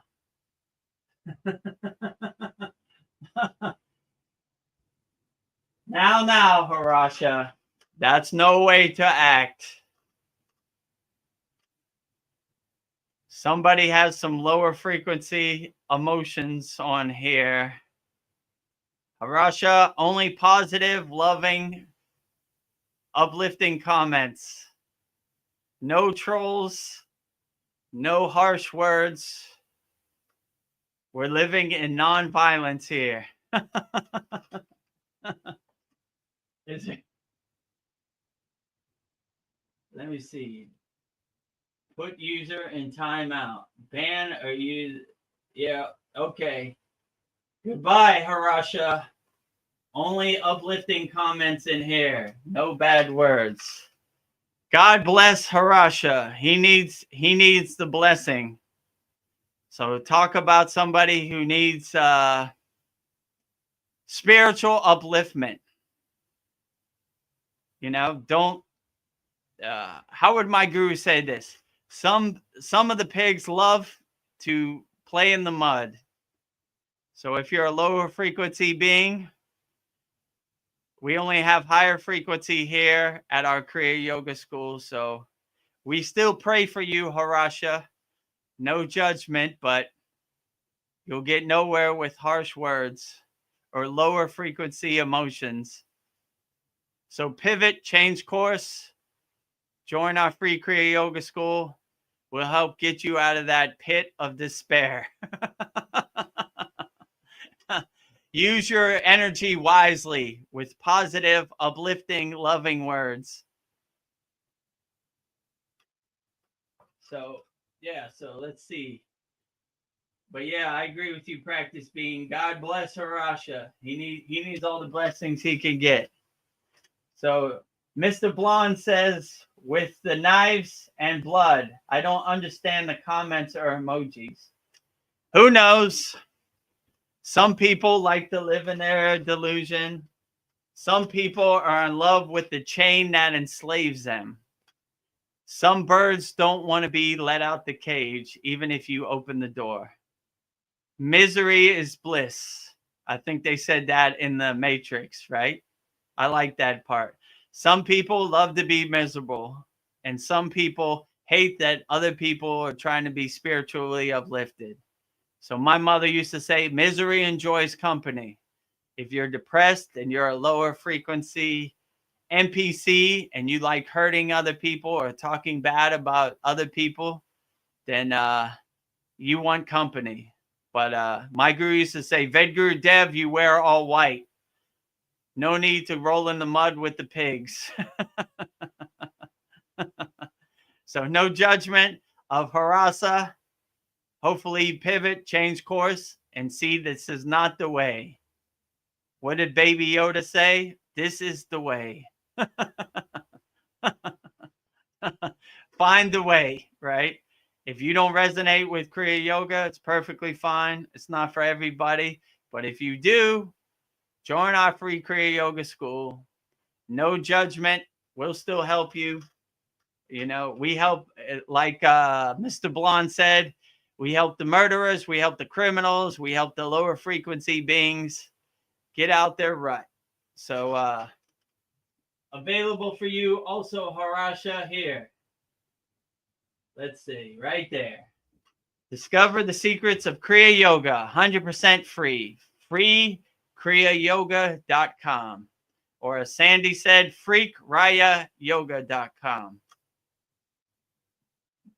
Type that in, join there. Let's get started on the Kriya Yoga path. If you're a beginner and you have no experience, perfectly fine. This is exactly what the free Kriya Yoga school is for. So freekriyayogamasterclass.com, join it, and well, let's help get you on the path. Change course, change directions, dissolve your ego, let go of all your distractions, let go of all the trash that no longer serves you. Throw that rock off your back. Become a more loving, harmonious, peaceful, still person by implementing the practices of Kriya Yoga. You'll be perfectly fine, Harasha. Let's see the next question. Not answered that. Okay. We operate from absolute love. All inharmonies or lower frequencies are automatically transmuted into blessings. Yeah, I agree with you. Like, I agree with you, Mariana. When you radiate or you glow in absolute love, you create like a protective aura or a protective shield around you, where all these lower frequency impurities, harmonies, they just kind of bounce off your atmosphere. You kind of laugh at them like the joke they are. You don't get attached to them. You just see it like the trash it is, and you take the trash to the trash can. You don't sleep in the trash can. So these lower frequency emotions, how would my guru say? Hurt people, hurt people. So Harasha is crying out for help. We help you too. If we help the murderers and the criminals, like Donnie said, we help you too. So you could put 10,000 blood and middle fingers and knives on the chat. It doesn't affect me at all. I have my shield, my Cavachum shield up, and it just bounces off. Ding, ding, ding. I laugh at it like the joke it is. Babaji said in the voice of Babaji, which is one of my favorites, death is a joke to me. I am the death of death. So if we can laugh at death, what can't we laugh at? This is kindergarten. Lower frequency emojis, it's almost like a comedy show, you just get your popcorn and laugh like, oh, look at this. This is pretty funny. I like this episode of Seinfeld, emoji, knives, and blood. Not unaffected by it, laughing at it like the joke it is. Like, how would they say? Water off a duck's back. The lotus flower floats on top of the water, unaffected by the water. So unaffected by any lower frequency emotions or comments or whatever. I laugh at it like the joke it is. Oh, cool. We got our member, Tibor is here. So I got one person on StreamYard today. Tibor, how you doing today, my brother? Hi, namaste. I'm happy to be here. It's good to see you all again. Yeah, it's just me and you today, but yeah, good to see you, Tibor. Veronica couldn't make it today, so it's just me and you. All right, that's cool. I was on the YouTube live stream watching while I got things set up. Outstanding. So how you doing lately, Tibor? Everything okay? Everything okay? Thank you for asking. I'm always glad to come watch and learn Kriya Yoga and watch your videos, and especially come on the live stream Wednesdays for the Q&A, which is today. I'm just happy I have fast internet. Outstanding. Yeah, we're glad to have you here. Yep, I'm happy to So be here. Tibor is our member of our Kriya Yoga School Masterclass also. So outstanding. How are you finding the techniques and the classes and everything I inside the love it. Kriya Yoga School? It's very uplifting. It's exactly what I needed. I'm just thrilled Outs- about the whole journey about learning and watching the videos and practicing it, the whole 9 yards, it's there. Yeah, it's pretty profound. Our classes every week are pretty profound, right?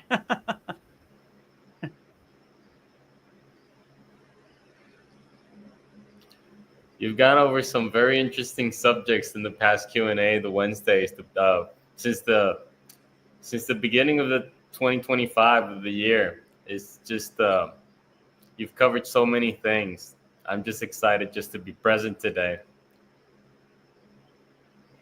Yeah, absolutely. Our conversations go everywhere from aliens to divine consciousness.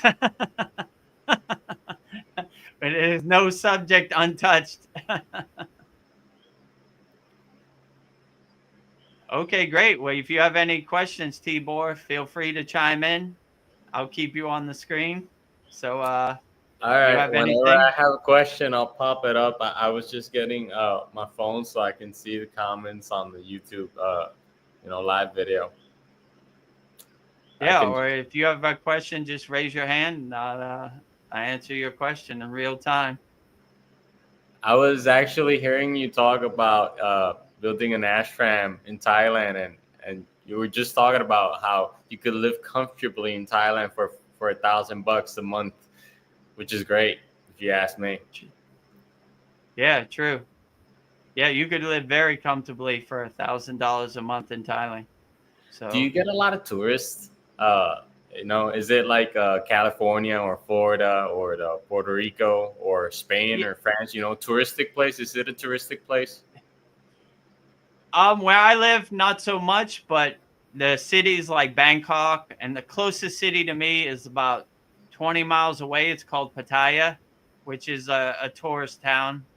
Like how would I explain it? Like it's like Miami, like Ocean Drive or something like that. Like a lot of nightclubs and a lot of tourism. So it does have those areas, but it does have quiet like beach areas also, which All is right. kind of where I live.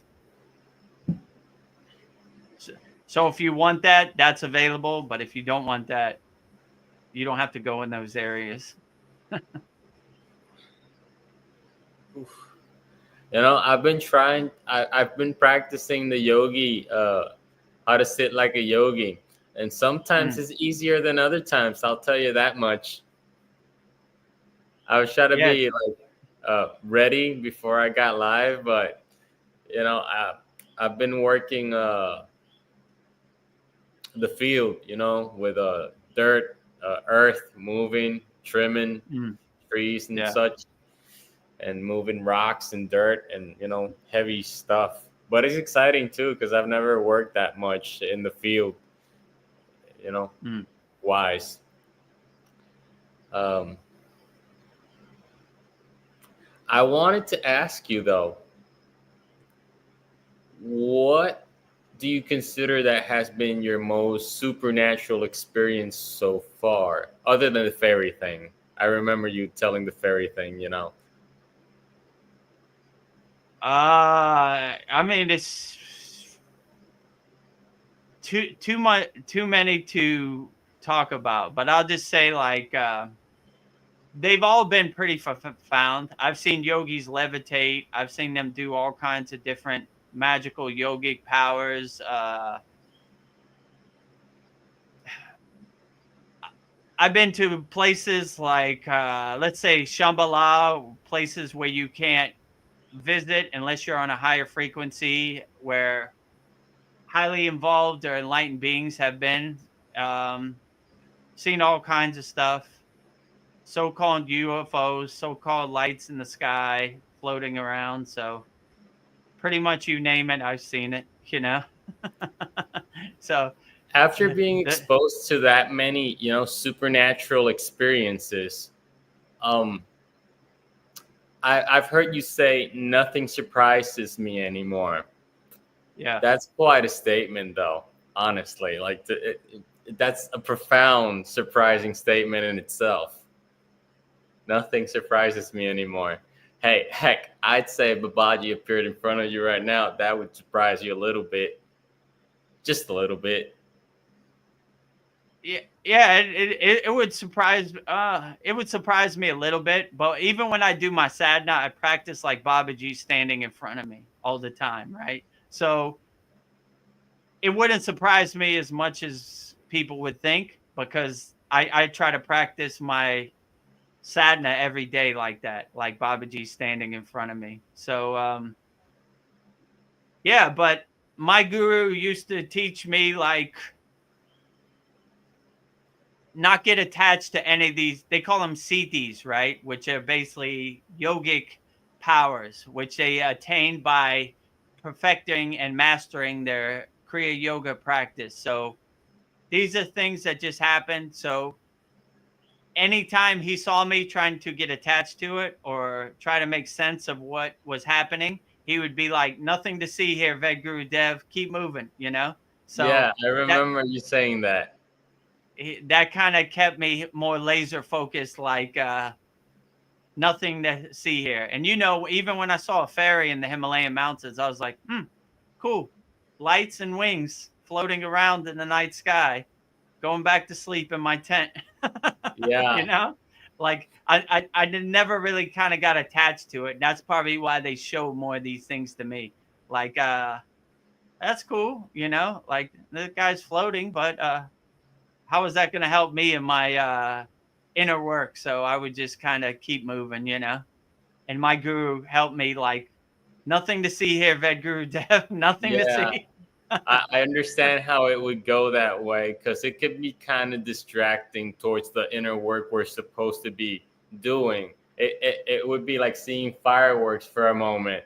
Like, oh my goodness, we could actually do that. Okay, it's the excitement in itself would be enough to for us, myself included, to manage or control it. Because excitement, or it's a very intense emotion. Yeah. And I was telling Veronica before, like, when you try to make sense of it, it goes away. Like it's like water dripping out your hand. You're trying to hold the water, but it just Yeah, eventually drips away. So the real practice is when it does happen, you gotta trick your mind and be like, nothing happening, nothing happening.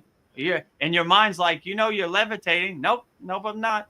Regular yeah. day I at mean, the office. I believe that's how you change control, though. And that's how you really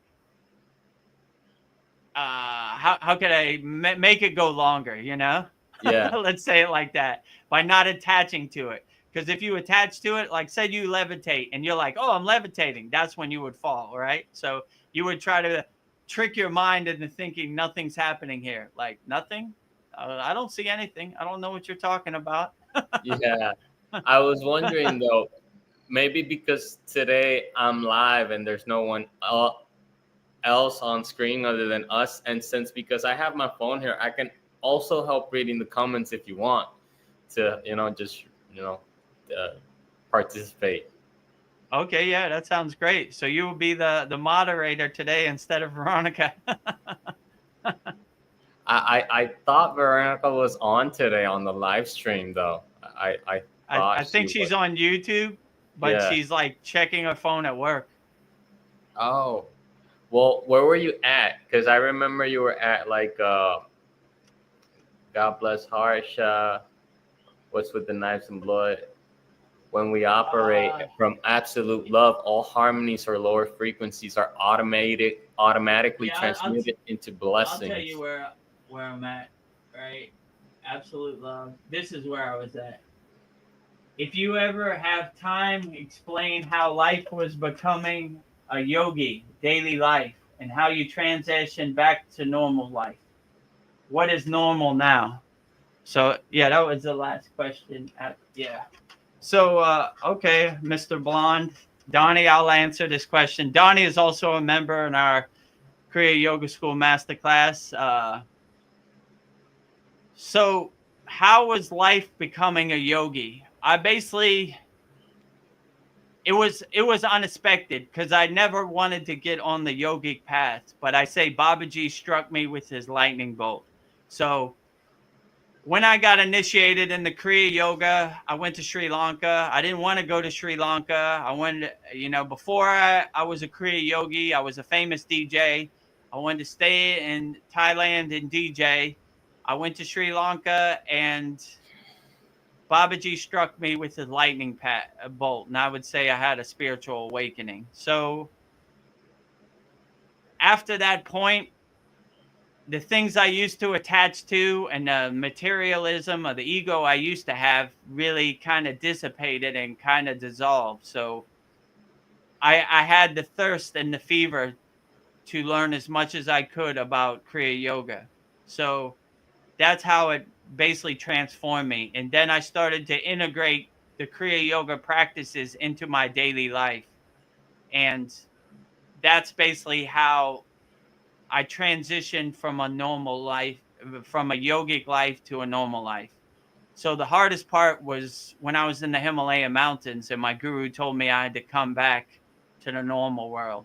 That's when I didn't want to come back because I basically saw the mountaintop and I wanted to live in the Himalayan mountains in a cave for the rest of my life. That was my goal. But my guru presented it to me. You can't stay here no more. Your job is to be in the world, but not of the world. So it was a hard transition because being a higher frequency being, hanging out with the lower frequency beings, you can't kind of relate. You know what I'm saying? So I told my guru, I was like, I want to stay here in the Himalayan mountains with you, but it wasn't my path. My path was to help as many people as I could in the physical 3D world, the lower Maya delusional world. So that's where I'm at. But yeah, what is normal now?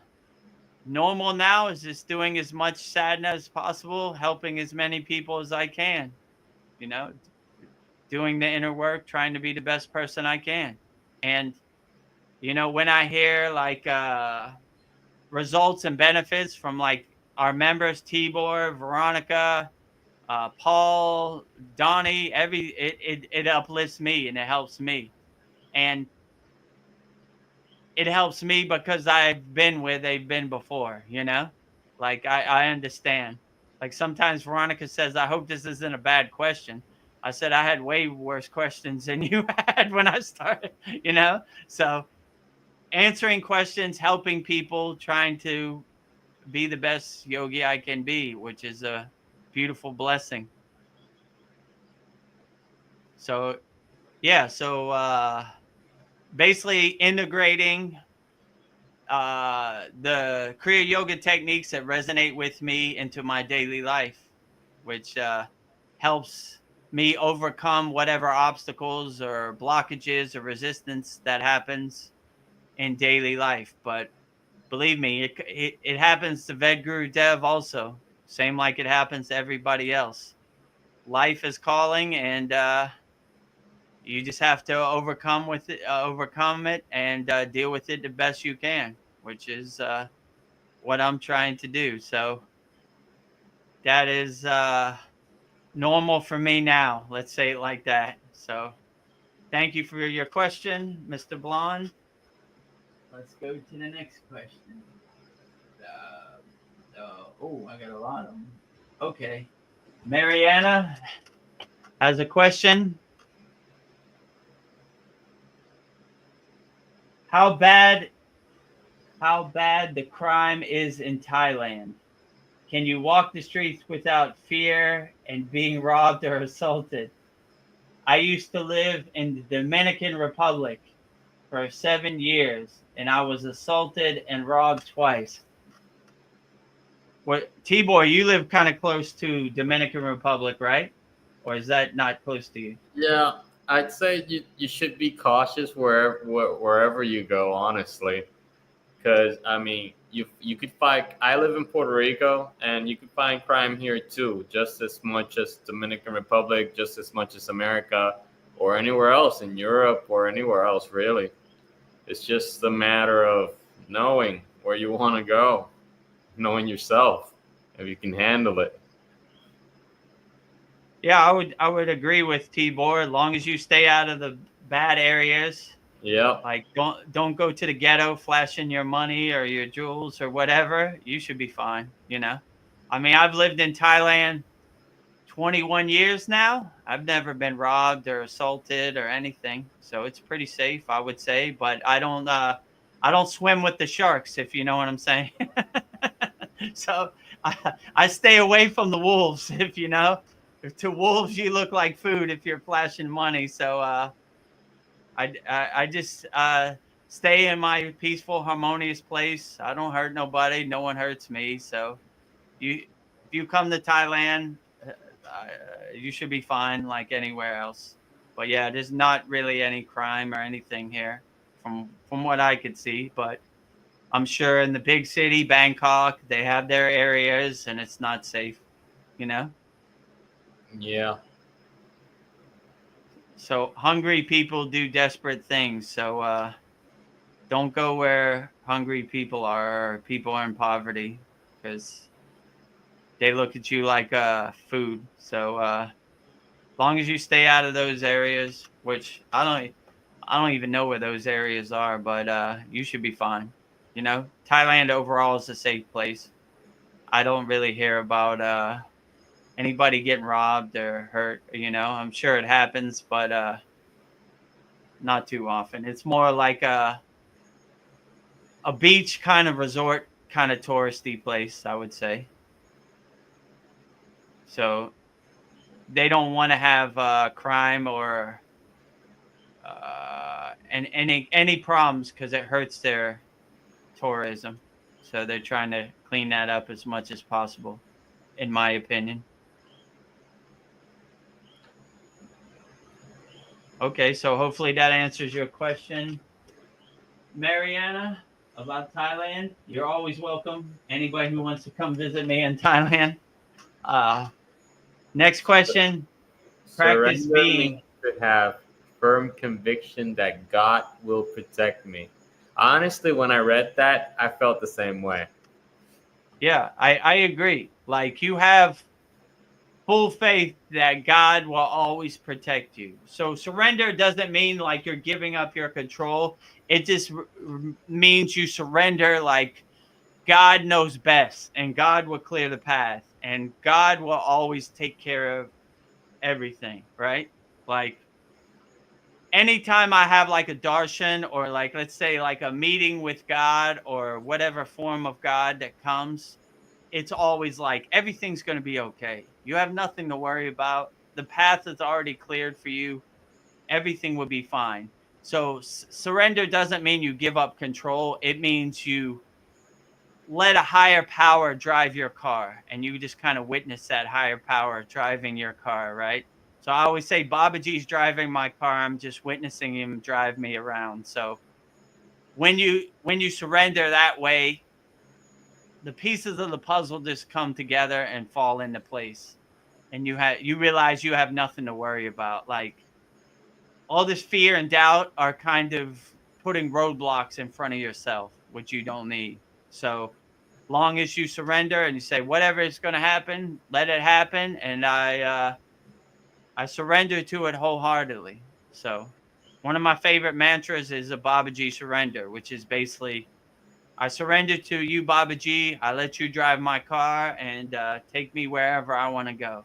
So you begin to realize God knows best, and you just let God take you wherever you want. So that would be the best form of surrender, I would say. But it doesn't mean you're giving up control. It just means you're letting a higher power drive your car, and you're just witnessing the higher power drive you around. So yeah, Honestly, hopefully that answers you. Go ahead. I think that's dope. It's in the Bible, Jesus says that if I when I leave, I'll send the Holy Spirit, but he uses another name for it. Uh, so knowing that they live inside us, so it's sort of like a reflection of what you just said, that it's Babaji driving the car, or it's Jesus driving the car, it's God driving the car. We're just the vase. We're just, in a way, the mannequin and the soul, since it comes from the source, we're all the source. We just gotta let it be, like the Beatles song, "Let It Be." Yeah, let it be. And this is what he says: practice being. So yeah, let it be. Well put. Well put, Timo. Is let it be. We're the vehicle, and God is just driving our soul around. Oh, the next question says, what time, practice being says, what time standard EST do the live streams start every Wednesday? Hi, Andromeda. Nice to meet you too. Yeah. Oh yeah, that's one of our members, Mariana. Okay, yeah, I see where you're at. Hello, Mariana. What time standard EST do the live streams start every Wednesday? So every Wednesday, it starts at 9 p.m. Eastern Standard Time. So that's when we start. But if you join our free Kriya Yoga School or our paid Kriya Yoga School, you'll get a notification. Like it has like a countdown or a timer. It says the Satsang will start in 50 minutes. And I send a message to all of our members also, that letting them know like it's starting. These are the links to click on the live stream. So but if you just want to go straight from YouTube, it's at 9 p.m. Eastern Standard Time every Wednesday. So Paul Frolic says, what were some of the questions you had for your guru that he answered with more than happy, happy, happy? Lol. That's a good question. I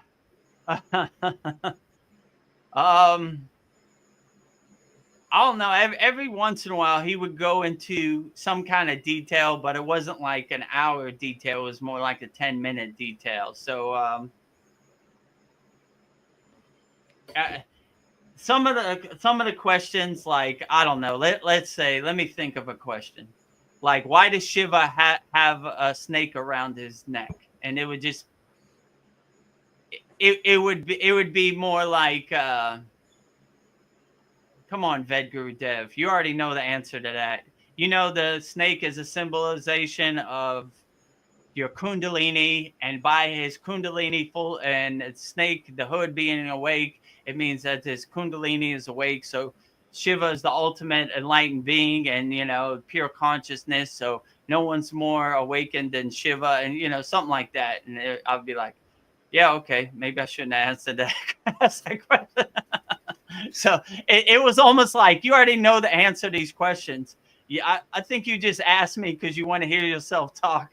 So it was like, once I asked those questions, I realized like, yeah, I already know the answer to that. I don't know. Maybe I just want to hear my guru talk. So it would more be like that. So then it got to a point like, I'm not even going to answer these questions, Vedagurudev. Happy, happy, happy. So there was very few non-happy, happy questions. Or he would say zero. Like he would say, one of the things he answered in depth, he was like, I mean, most of the time it wasn't a question. It would just come out of nowhere. He was like, you know, Vedagurudev, your whole life, you've become a master of distraction. And you've collected all this trash. Look at all this baggage you have. Throw it all away. Go back to zero. Go back to when you were a child. You enjoyed playing in the sun. You were an enlightened soul.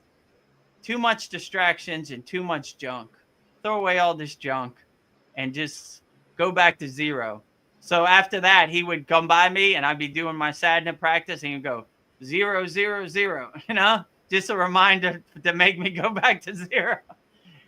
Then Gurudev, you're at zero. Trying, Baba. Keep going. Go back to zero. So, yeah. So that it wasn't mostly questions. It was mostly come out of nowhere. Like we would be eating or we would just be relaxing, and it would just these profound insights would come without asking. He would just say something. But yeah. So some of the questions I had from my guru, they were short answers. But most of these enlightened beings, they have short answers. Let's say it like that. Not too much fluff, not too much extra, just short and to the point. So if you've had any interaction with enlightened beings, that's how they talk. They choose their words wisely and they deliver them with precision. So yeah, I would definitely say like, I mean, I really can't think of anything off the top of my head, but I would just say like, they would mostly come out of nowhere. And these were questions I didn't really have to ask. He would just say something out of nowhere. But he did tell me one time, I said, Baba, how will I know when I'm enlightened? And he looked at me and he said, when you have no more questions, you are enlightened. So that kind of diluted my question and answer, you know. And I was like, I want to be enlightened, so I'm going to stop asking too many questions. So hopefully that answers your question, Paul. Let's see what else we got. Sandy says, what are your favorite kinds of music these days? My spiritual path has included working and playing with sound, healing, and frequency. Yeah, so for those that don't know, before I got on the path of Kriya Yoga, I was a famous DJ, and I DJ'd mostly hip-hop music. I work with a bunch of artists, produce music, gold records, all this stuff, right? So I would say then, like hip-hop, popular music, whatever. But nowadays, I find myself more singing spiritual songs. So if you pull up next to me at the traffic light, I'm singing all kinds of bhajans, mantra, everything. So my spiritual path, like yours, it includes all kinds. I do every kind of devotional thing I could think of. Like when I do my puja, I ring the bell to kind of wake up the gods. Most people probably haven't seen it on here, but in our Kriya Yoga School Masterclass, when I do the yagna, I blow the conch. I have a Himalayan singing bowl. Actually, I have it right here. So here's the conch. So I blow the conch from the conch to God's ear. Play the Himalayan singing bowl.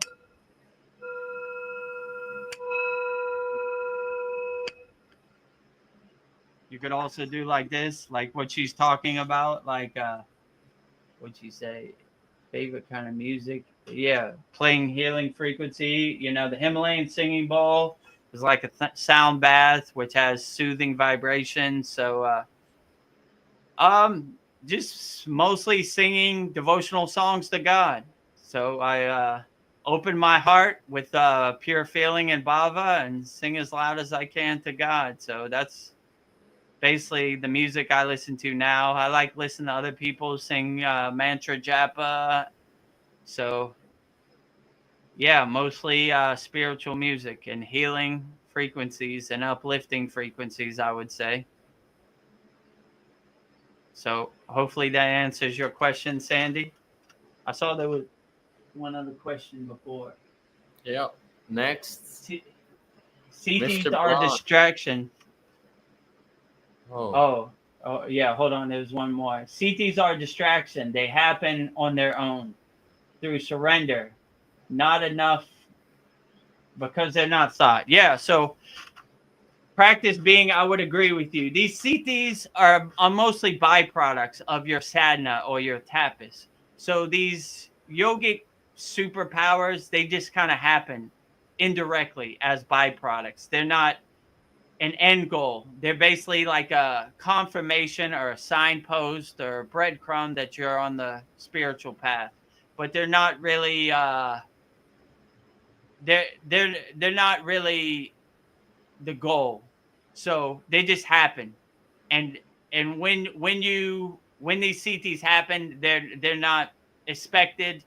You're not really attached to it. My guru used to say, "Who wants CDs?" The short answer, the ego. The long answer, nobody. So you kind of come to the realization, like practice being said, that you don't really need these superpowers. Like, what are you going to do with them? Who are you going to show them to? So you don't. It's almost a byproduct, like a confirmation or a signpost on your Kriya Yoga practice that you're going the right direction. But they're not the end goal. They're not the end all be all. They're just a byproduct that just happens. Like, look at that, cool. I'm floating for half a second. That's cool. I don't know who am I going to show this to or what am I going to do with it. It's just something that happens on as like a byproduct of doing your tapas or doing your sadhana, I would say. But they're not, like you said, they're not sought. Like I never said today I'm gonna levitate. It never works that way. It's just you're so deep into samadhi or deep into your practice that you begin to float and you kind of realize, what am I going to do with that? So like you said, they're not really sought. They only come through intense bhava, like feeling and surrender and just existing and being. They happen. So they happen on their own. They're not really, they don't really happen on demand. Let's say it like that. They just come as like a confirmation or a signpost on the path. So hopefully that answers your question. Practice being. Okay, I answered that question. Let me see. Mr. Blonde was the next one, right? he says, I look at the universe like a loving friend. So the surprises are more like a friend bringing you lunch every day, pleasant surprises, not surprises as in jump scare or shocking in my experience. Yeah, I would agree with you, Donnie. Like I look at the universe as a loving friend, a loving blessing, and whatever present surprise it gives to me, yeah, that's a good way to put it. It's like someone bringing you lunch, like, oh, cool,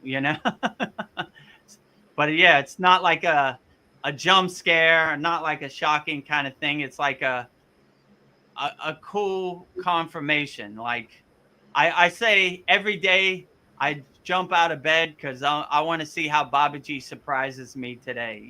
Like, oh, look at that. There's a monkey sitting on my Shiva statue. Oh, look at that. This bird sat on my shoulder. Like these good confirmations that you're going the right direction, but they don't really scare you. They're just kind of like a breath of fresh air in the present moment. Like, oh yeah, that was nice.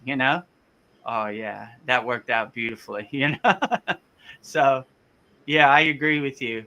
When the universe becomes your loving friend, then it opens itself up to you, and it hears your calling. Let's say it like that. So yeah, hopefully that answers your question, Donnie. Mr. Blonde.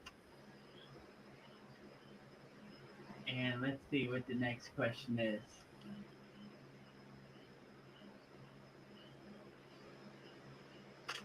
And Mariana says, actually, I was followed from the gym to my home on the 70cc motorcycle, the small one, and one of the guys attacked me in front of my house.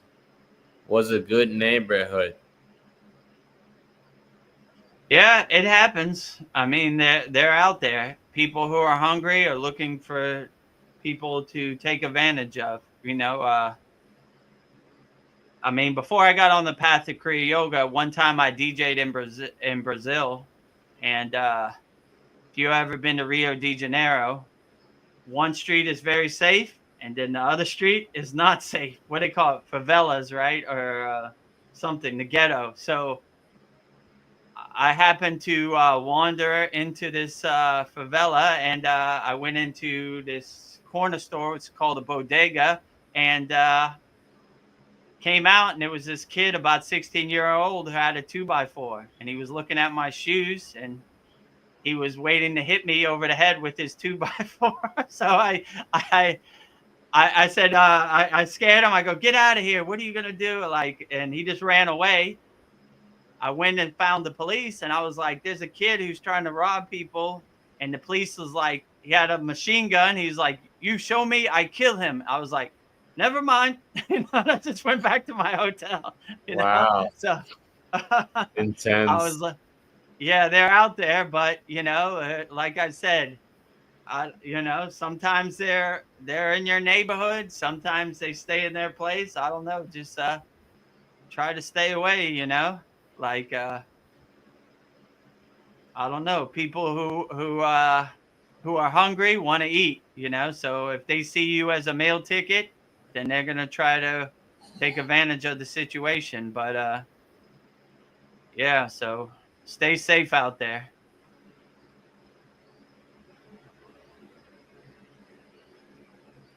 So yeah, hopefully that answers your question, Mariana. Let's see who else we got. Okay. Oh, it's another Mariana question. Okay. Says, yes, Vedagurudev. I was thinking about Thailand because Canada is becoming China and being ruined. Unfortunately, unless Alberta separates as a country or joins as 51 state. Yeah, well, I mean, I said before I went to Montreal, and there was pretty much upstate New York already. And when I went to fly back to Los Angeles, they were like, welcome to America. And I was like, how am I in America? I'm in Canada. They were like, nope, you're on American soil. So this went back and forth for 10 minutes. And they were like, sir, you're in America now. And they had the Statue of Liberty. And I was like, well, I guess Canada is America. So, yeah. So that was Montreal. So, yeah, if I don't know, if Alberta wants to be the 51st state, why not? What about Puerto Rico? 52, right? I guess so. Yeah, so I don't know. Yeah, Thailand is a great place. I enjoy it.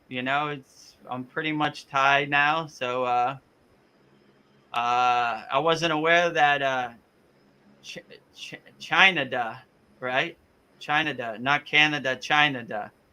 I wasn't aware that China was becoming China, but yeah, I'm sorry that the beautiful country of Canada is getting ruined by China.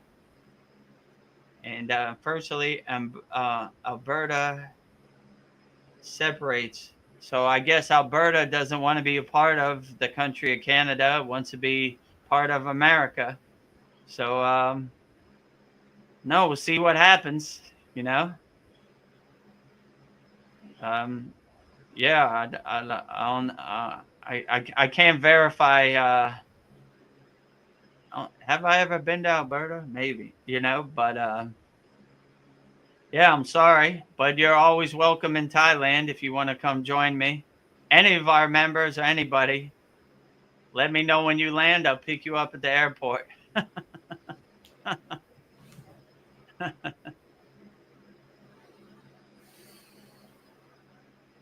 Okay, well, hopefully that answers your question, but You know, hopefully the I've view. I've noticed that whenever you put comments, some of them are not coming up on my screen.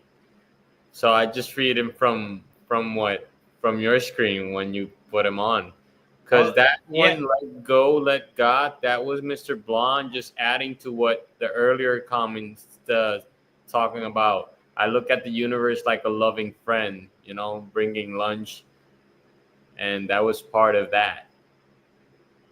yeah, maybe because we're live streaming on all three of our Kriya Yoga channels, so maybe that came on a different channel, and that's why you can't see it. Probably yes. But yeah, let go and let God. Yeah, absolutely. Very profound, short and simple statement. Let go and let God. So there's no need to do anything else. Just let go and let God, and you'll be perfectly fine. You know, God knows best. Don't try to overthink it. Just let go, surrender, and let God, and you'll be perfectly fine.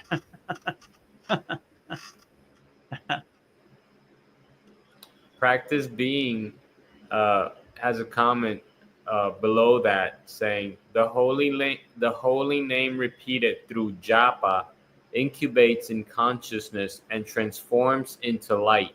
There is a powerful compound effect.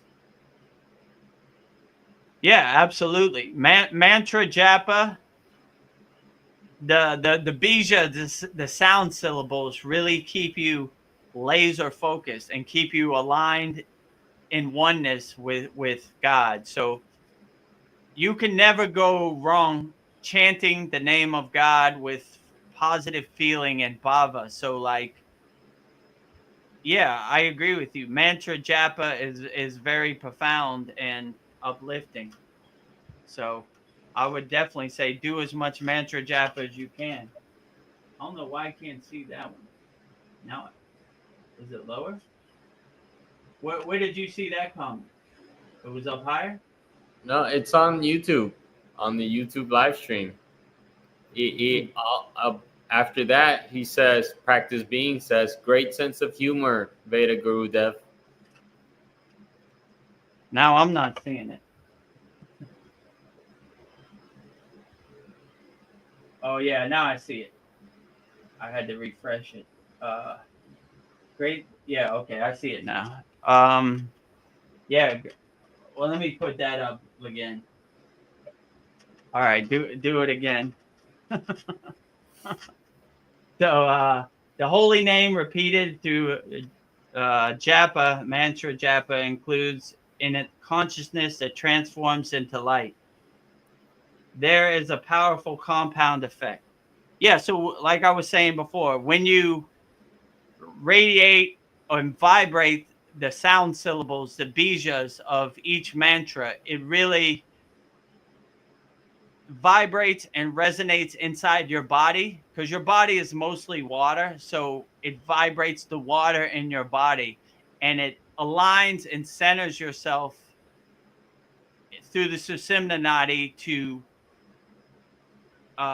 become the divine oneness with the divine. I would definitely say so. When you say the holy name or any deity's name with what they call bhava, which is like positive feeling, it really uplifts and raises your consciousness and transforms it. Kind of, my guru would say, it lights the cells of your body. So your physical meat body becomes like a light kind of body, through the vibrations of the bija of each mantra.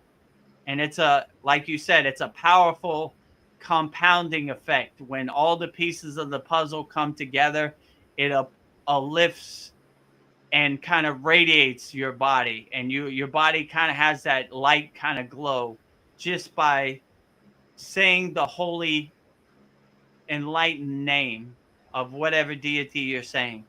So I agree with you. Just by saying mantra japa, it really uplifts you and keeps you centered and aligned with the divine oneness. I would definitely agree with you, practice being. And it's a powerful compounding effect. Yeah, absolutely. And let's see what else we got. Oh, and that's when he says, good sense of humor, Vedagurudev. Yeah, I learned the hard way. My guru used to say, why so serious, Vedagurudev? So serious. This is an enjoyable thing. Happy, happy, happy. Stay loving always. Don't take any of this serious, you know. Laugh at it like the joke it is. See the humor in this ego play on the stage of life. Enjoy the comedy show. You know, laugh as much as you can. Keep a smile on your face. Keep a good disposition, no matter what. And I always like when they say in the Vedic text, they say, even if it's the end of the world, don't let anything shake your samadhi, right? So don't let anything shake your happiness, no matter what happens. So that's the way I like to look at it. So I think that's all the questions. So if anybody has any questions, feel free to put it in the YouTube chat. And yeah, it should be great. Anybody needs any help, go to kriyayogamasterclass.com. And that's how you got on the path, right, Tibor? You started there, and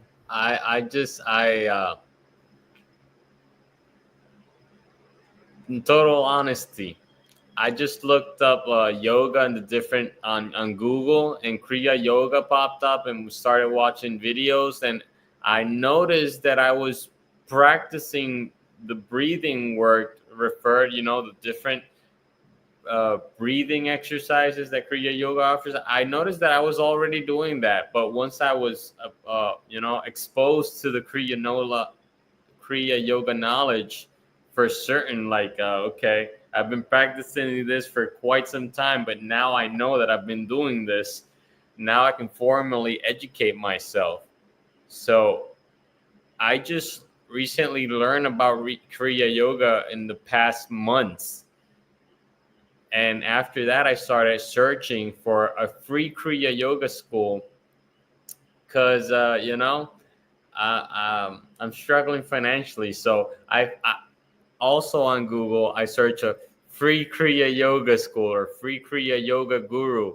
And that's when you came up, Vedagurudev. And I said, dang, I got it. Yeah, for real. I'm always grateful for everything. And I'm loving everybody. It's just the way it is. So I was psyched. I was really thrilled to form part of the community in the free Kriya Yoga school. But I wanted more. I just didn't want to settle for that crumbs of, okay, this is Kriya Yoga, but there's this whole world of it. And in the free version, you just get a taste of it. But I wanted the whole thing, so that's why I'm here. I dived in fully. I know I want this because it delivers. I love it because it's scientific.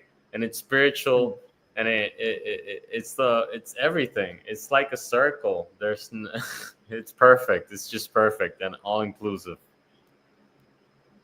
There you have it from Tibor himself. That was the path he took, and here he is. And and also Tibor went on a call with me right there, Kriya Yoga Masterclass, and he picked his time, and I talked to Tibor live on the call. So if you want to go the same way, there it is, kriyayogamasterclass.com. Masterclass. It takes you right to the book a call. Click the book a call button, pick your time on the calendar, and there I will be, live in person, Vedagurudev. and and yeah, and like Tibor said, he wanted more. If you want more and you want to see all the Kriyas right there, right in front of you, there it is. Kriya Yoga School Masterclass. 50% off now, $50 a month or $250 a year. I would prefer, if I was you, take the whole year plan, save a lot of money. It'd probably take you a little bit of time, but yeah, Tibor, Veronica, all of our members are living proof that Kriya Yoga Path really works. So do yourself a favor in 2025 and get on the path to Kriya Yoga and try to be the best yogi you could be. It's for everybody. Okay. Well, that's enough said. What else we got? Good sense of humor. I think we got another question. I only know Rio de Janeiro from Ricky Martin's song Spanish Eyes. Okay. I'm not familiar, but if you say so. Yeah, so all right. Well, yeah. I guess Ricky Martin enjoys Rio de Janeiro. I mean, Rio de Janeiro is cool. Copacabana and Brazil is a nice place, but the favelas, the ghettos, are not a place to play around in. Let's say it like that. Which I'm sure, like, you could say that for anywhere in the world. New York City, Los Angeles, Chicago, I don't know, wherever. Miami, all have its places. You don't want to take a wrong turn. Might be bad news, you know? So when I lived in Miami, the airport is right next to the ghetto. Some German tourists took a wrong turn. That was the last day they were on Earth. So I don't know. Try to be safe out there. There's some hungry wolves that look at you like food. So don't become food, you know? So I don't know. Stay safe out there. But yeah, every place in the world has its good parts and its bad parts. So just enjoy the good parts. Try to stay away from the bad parts. And when you start to do the inner work, you start to have like this spidey sense or this inner intuition where sometimes I'll go to a place and it just doesn't feel right and I'll just leave. So don't try to swim with the sharks. If it doesn't feel right, just leave. If you feel uncomfortable, get in your car or turn around and walk away, you know, whichever. So you should be okay.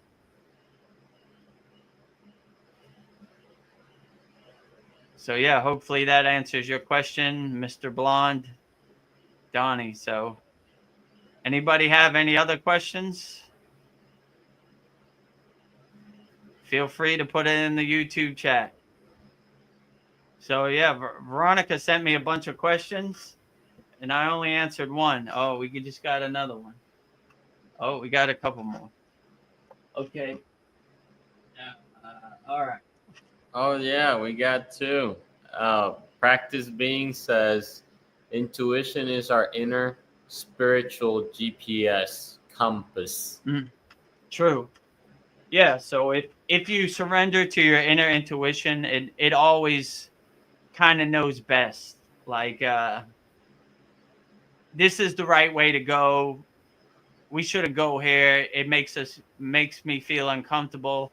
So yeah, if you always listen to your inner intuition, it'll always guide you the best. So I like how you put that, the spiritual GPS or compass. Yeah, it always leads you the right direction and it'll never lie to you or lead you the wrong way. So always listen to your inner GPS, your spiritual GPS, your spiritual compass, your inner intuition.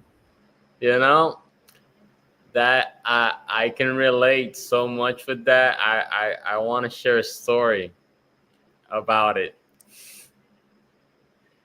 About inner intuition is our spiritual GPS or compass.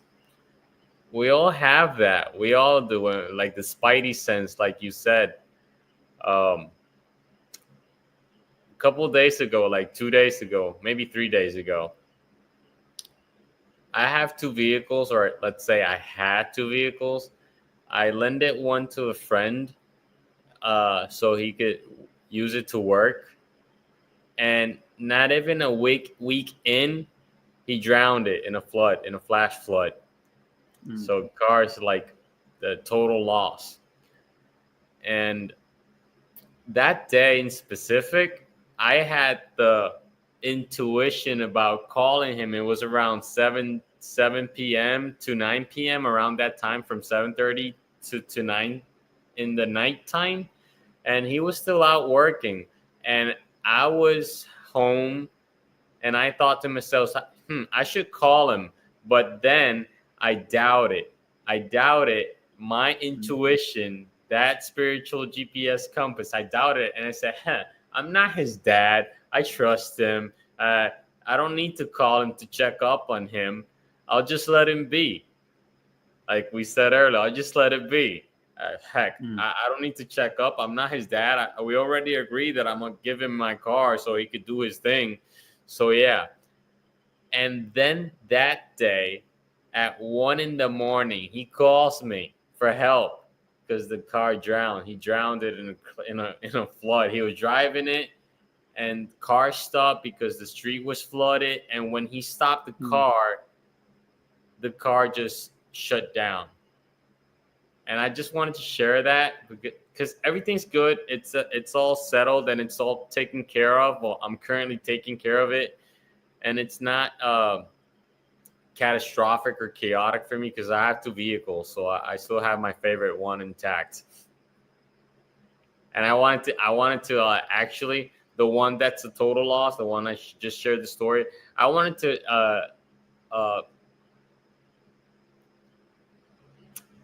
to get out of that vehicle. I wanted to give it back, you know. So I was already, it was either I gave it back to the dealer to like, just, you know, I don't care if it messes up my credit. I don't really care no more. I just don't like the car. I don't want to have it. I'll just give it back. I won't stop paying for it until this happened. This dude needed it. And so I helped him out. But because now it's total loss because of what happened, the insurance covers it. So in that sense, everything works out for the best. Yeah. Well, you just see, like it, like you said, it just worked out for the best. You didn't want it anyway, and it just magically took it off your hands. For real. Oh man, so in this little short talk, I was just like, bam, a bunch of other comments, but I'll go ahead and read them. Okay, let me see. What's the next one? Right here, right? Okay. Agreed. I don't see all the comments either. I see them only on your lower screen. Yep, Mr. Blonde. I know. He goes on saying, I wonder if Harsha was just being playful or if he was begging for someone to love him to death, literally. Oh, yeah, that's the next one, right? Yeah. I don't even know who Harsha is. But even the username Harsha, it just, it's a pun intended. The username Harsha. With the happened. We don't even know who Harsha is, but yeah, to make a long story short, there was a guy earlier who was kind of trolling, putting bad comments. So I took him off. So no more comments. Yeah, he was just being playful, begging for someone to love him to death. Literally. Yeah, well, they're hurt people out here, hurt people. So they try to get under your skin. They try to talk bad. They try to get a emotional reaction. If you have your shield up, they can't affect you. You laugh at them like the joke it is. And that's exactly what we did. So if you're going to come on our Kriya Yoga Satsang, come in peace. When I used to DJ, they used to have a sign, the security in front, and said, come in peace or leave in pieces. So So come in peace and love, and you'll be perfectly fine. But post a bunch of negative comments, well, then you won't be fine. Oh, This ain't the we'll place just for it. send Agastyr's mantra towards them to liberate Oh, from all yeah. demons and their despair. Oh, yeah. Agastier loves to eat those demons. So you'll be in trouble if you got a lot of demons around you.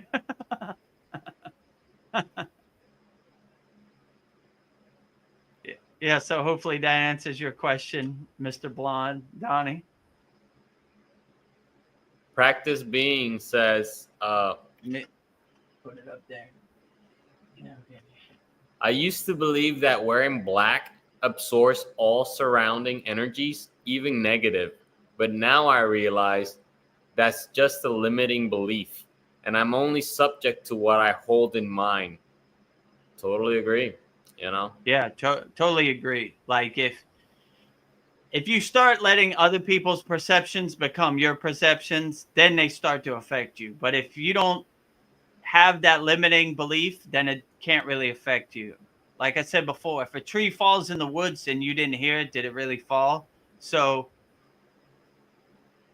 you should be uplifted to such a higher spiritual level that no matter what color you wear, no matter what happens, you really can't be affected by it. Like all these superstitions or preconceived notions are more for lower frequency beings. Like when you reach a higher frequency, you can't be affected by it. It's almost like watching the pigs roll in the mud while you're on a higher cloud. You're on a higher frequency. So these things won't affect you. And there are a lot of examples of this in yogic philosophy. Ram Dass had a bunch of LSD tablets in his hand, and his guru named Karoli Baba saw it, and he said, "What is that?" He said, "No, Baba, you can't take this. This will kill you." And he goes, "Let me see it." And right when he held his hand out, he took them all and swallowed them all and just walked away. And he was like, "I just killed my guru," but he was on such a higher light frequency that none of these physical things could affect him. So nothing happened to him. He didn't go to the hospital. Nothing. He was unaffected by it. So if you're affected by these limited beliefs, then they will affect you. If you're not, then they'll just bounce off your shield like meteors in the atmosphere. They'll dissolve on impact. You'll kind of laugh at it like the joke it is, and you will be unaffected by it. So hopefully this answers your question, Practice Being.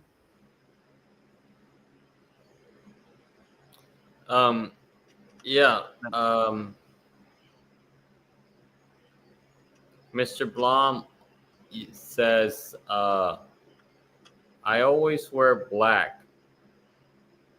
However, I will say that I've seen that wearing clothes can create static that can mess up your connection to a deity when you pray. So best to pray in minimal clothes. I mean, I would agree. The yogis, they always wear minimal clothes. They wear like a dhoti, which is basically like a thin sheet just to cover their private parts, because they want to absorb as much prana and shakti from the atmosphere as possible. So they're always trying not to cover their body as much as possible. So they wear, like you said, as minimal clothes as possible. And it's interesting because in the Himalayan mountains, it's freezing cold. And you see this guy with this thin sheet basically just covering his private parts. So, but they, even like this, when they pray, they put their hands up. And my guru used to say, put your solar panels up, because they're absorbing the prana from the atmosphere and the shakti and all the divine energies. They want to make sure they're having it, like that's why they don't cut their beard and their hair is long, because they believe that their hair is like energy conductors, right? So they want to absorb as much energy as possible. So that's basically why they can fast as long as they can, because they're getting nourishment from the atmosphere, from nature, from the prana in the atmosphere. So that's definitely what they would say. So I mean, I never really seen a yogi wearing black. They mostly wear white, like me, or like orange, or different colors for different spiritual paths. But yeah, I would just say they try to wear minimal clothes as possible so they can absorb as much energy and prana from the atmosphere, from nature. That's where they get most of their nourishment, from the sun, from nature, from water, this type of stuff.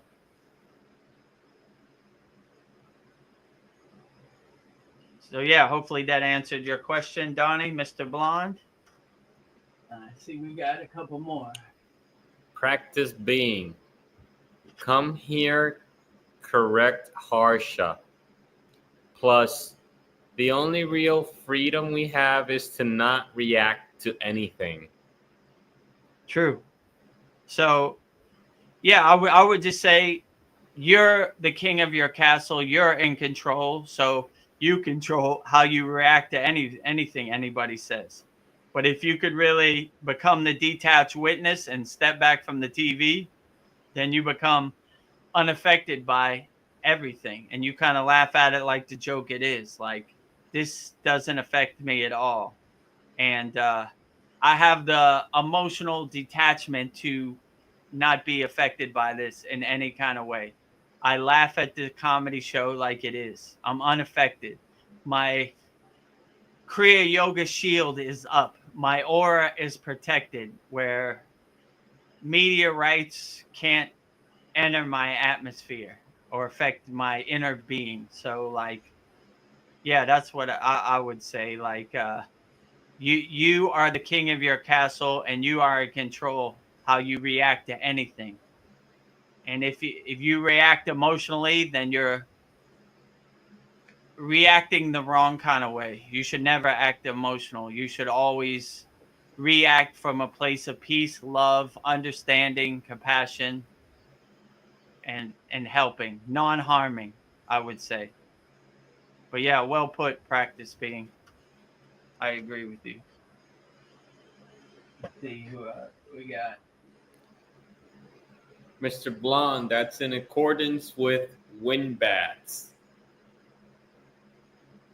Yeah, I would agree with you. I'm not familiar with wind baths, but sounds like a good concept.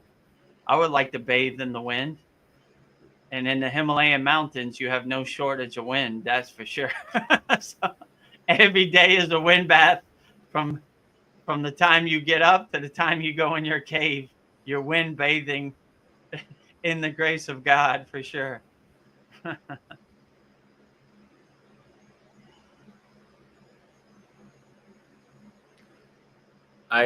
You know how the spinal cord holds all the chakras from the base of the spine being red, and it Right. slowly goes up from red, then it goes to orange, then yellow, then green, then blue, indigo, and then violet in the top of the Right. head.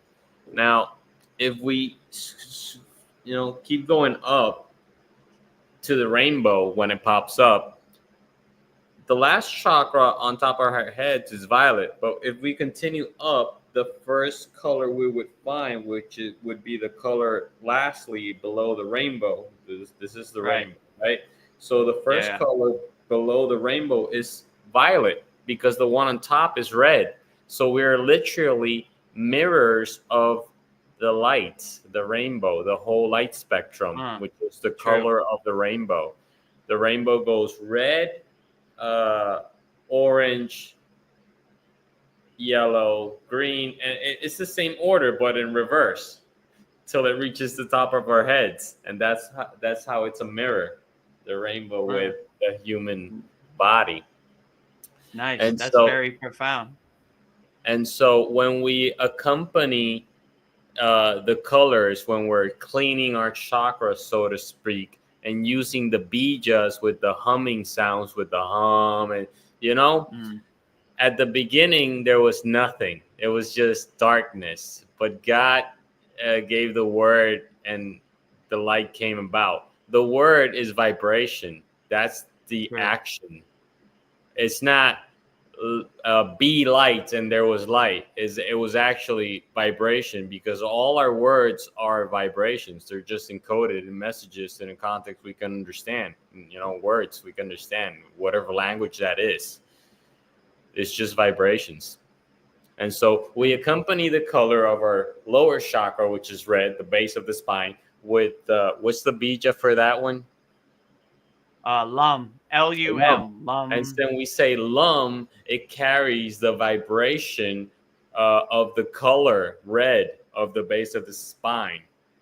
Right. And then so forth with the rest of the colors till the top. The vibration of our words or our humming sounds accompany the strength of the chakra and its color. And because, like you said, we're mostly water, there's a video on YouTube you can find where there's like plates with water on them, and there's this DJ with the whole set and everything, and he plays sounds, and it's like music, it's like techno music and stuff, but the sounds create shapes in the water by the vibration of the sounds. And when he plays another note, it creates another vibration, and it changes the whole image or pattern of the water. And it's a beautiful pattern, sort of like a snowflake in a way. Nice. Yeah, I agree. Like I said before, your body is mostly water, so you should always talk to your body good. You should never say ugly things to your body, because your water in your body holds that information, and you don't want it to hold bad information. You want it to make beautiful shapes. You don't want it to make ugly shapes, right? So why would you talk bad to yourself? So and this perspective is shown in the scientific study, where you put water and rice in three independent vases. And to one you speak lovingly, to the other one you ignore, and to the other one you bad talk it. And the one you good talk or speak lovingly to it, it becomes gathering like a fermenting perfume like scent. The one who is ignored and the one who's back talk, they just deteriorate and smell bad. Nice. So it's also smell too, not only colors, it's smell. Yes. Vibration goes just beyond smells or colors or matter. It goes in emotions too, because frequency is just the velocity of the vibration, and thoughts are frequency. Thoughts are vibration. So even if we don't speak the words and we're thinking of the words, that in itself is the vibration. So limiting beliefs in that sense, what we think that affects us will affect us, because that's what we're believing. True. That's very profound. And so to abundant a little bit more, there's actually numbers for each emotion that we feel, and numbers for each frequency, like despair, like anger, hate, depression. They all have numbers, a specific number of frequency that fall below the range of a healthy, spectrum. And so the lower frequencies are hate, anger, depression, anxiety, envy. And you could put this, the 7 capital sins on there as frequency emotions. But it's like a chart. It's like a chart. We have everything. There's everything in the vineyard of the Lord. We have everything, the good and the bad and the ugly. Yeah, very profound, Tibor. One of our meditations is called the Rainbow Bridge meditation, which this would be a good one because it basically combines the spectrum of the colors and makes a bridge from your lower self to your higher self.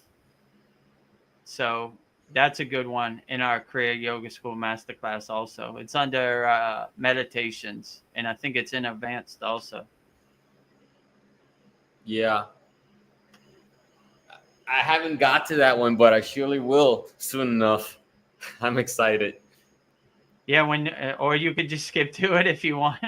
Yeah, Just for sure. look it up, Rainbow Bridge. I'm not going anywhere anytime soon. I think we got some more questions. Let me see what we got. Yeah, it's what is a What wind is a bath? wind bath? But Yeah, practice being says, I think practice being answers Mr. Blonde says 5 elements. Earth bath would be walking barefoot. Water bath, ideally in running water. Sun bath, wind bath, and etheric bath. Etheric bath sounds like samadhi. I don't know. Yeah, like a higher state of consciousness. Oh, cool. 5 elements wind bath. Oh, Walking barefoot, like grounding yourself, anchoring yourself to the earth. Wind bath, ideally in running water. So like bathing in like a river or something where the water is running. yes. Sun bath, like sun tanning in the grace of God. Wind bath, and enjoying the wind, like absorbing the wind. And a etheric bath, which is same like that, like consciously uplifting yourself inside yourself as yourself. Oh yeah, that sounds cool. Like earth bath, all 5 elements. Nice practice being. You know, Mr. Blonde in his last comment says something very profound, but we'll get to that after. I want to go in order. Okay, this is I'm the going. next one, right? I'm going to put that sign in front of my house, says Mr. Blonde. Hashtag pick food. Pig food.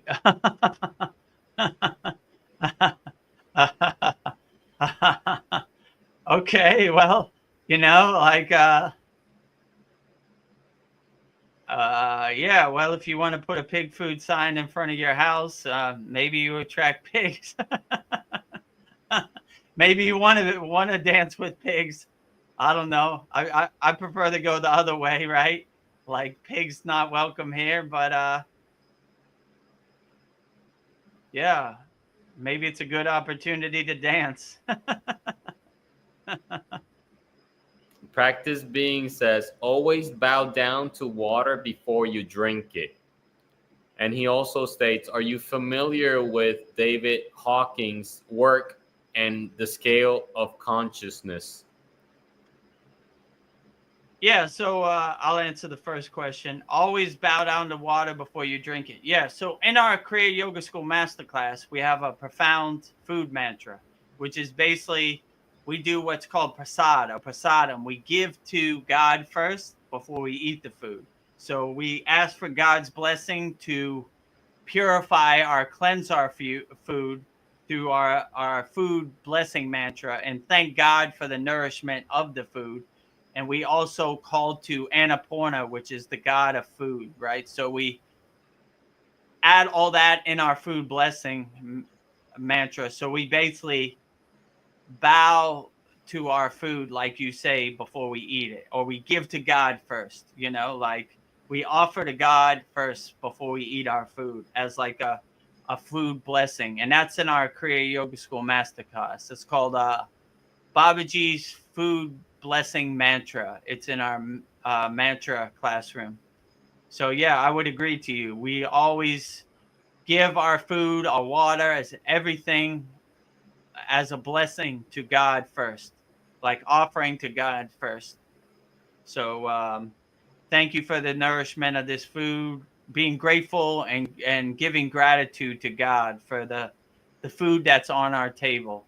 before we eat the food, which a lot of traditions do this also, ask for God's blessing before we eat the food, offering to God's first, which is a profound statement, which I do. I practice every day before I eat. I say my food mantra and everything. So let me see.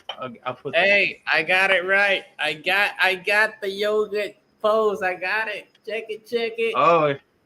Oh yeah, the full lotus position. You got it, right? See? Yeah, you don't even think about it. You just go into it. I got it, guys. Check me out.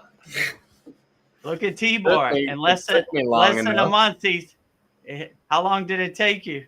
No, I could do it before when I was younger, but I've been working the field, like I said, these couple of days, so I didn't really stretch out when I tried earlier in the beginning of the call. But I actually believe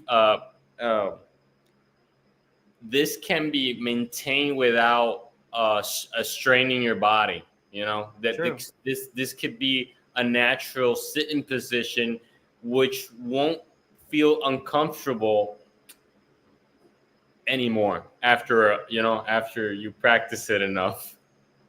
It's like stretching, in my opinion. Like people who try to do the splits, but it's hard. I can't do the splits, or not yet, to keep it open. I want to do it eventually. Yeah, I would agree. Like in our Kriya Yoga School Masterclass, we have the sitting warm-up exercises. Rock the baby, knee up and down. And that really helps loosen up your hip. It helps loosen up your knees and everything. So that's exactly what I did to sit in the full lotus position like this, pat my asana. So there've been a lot of our members who thought they would never sit in lotus position. Just practice that sitting warm-up exercise every day, and before you know it, there you are. And the butterfly exercise too helps a lot. Yeah, butterfly, windshield wipers, big toes touching, big toes apart. Really open up your hips and start opening up your hips. Rock the baby, left side, right side, knee up, knee down. You'll be surprised. So do you know the scale of consciousness thing of David Hawking work? The David Hawking. No, I'm not familiar, but if practice being wants to enlighten me, I'll gladly keep an open mind. I guess if I were to say anything about it, the scale of consciousness, I guess, is what we've been talking about for the past couple minutes. It's just how we decide to think and believe what's possible or what influences not. Because Babaji and Jesus and Shiva tells us anything is possible. Heck, we were alive, we were born human, but shit, my bad, I shouldn't say that.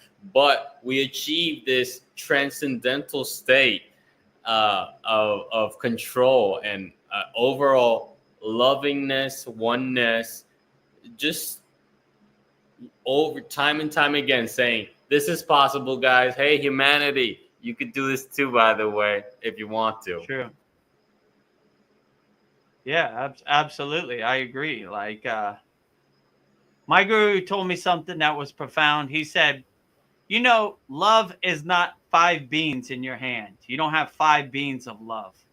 Love is unlimited. So if you understand a love is unlimited, give it to everybody. Same with consciousness. Consciousness is unlimited. Like I told before, and Paul says this sometimes too back at me, my father used to say, we're Americans, not Americans, right? Yeah. So we're unlimited. What can't we do? Oh, yeah, that's another one. We're Puerto Ricans, not Puerto Ricans. We can do anything. It's unlimited. What can't we do? So, and you're living proof. You're sitting in the lotus position right now, right? So I'm trying. When you let go and let God, what can't you do? You can do anything. Yeah. There we go. I still have a great guru, man. You're on fire, Dev. We still got some questions, though. Oh yeah, let me check. Put it down. Oh wait, we got like 15 minutes left. Oh, we can go longer, I guess. Oh yeah, I see the question. Okay, next one is Mariana, right?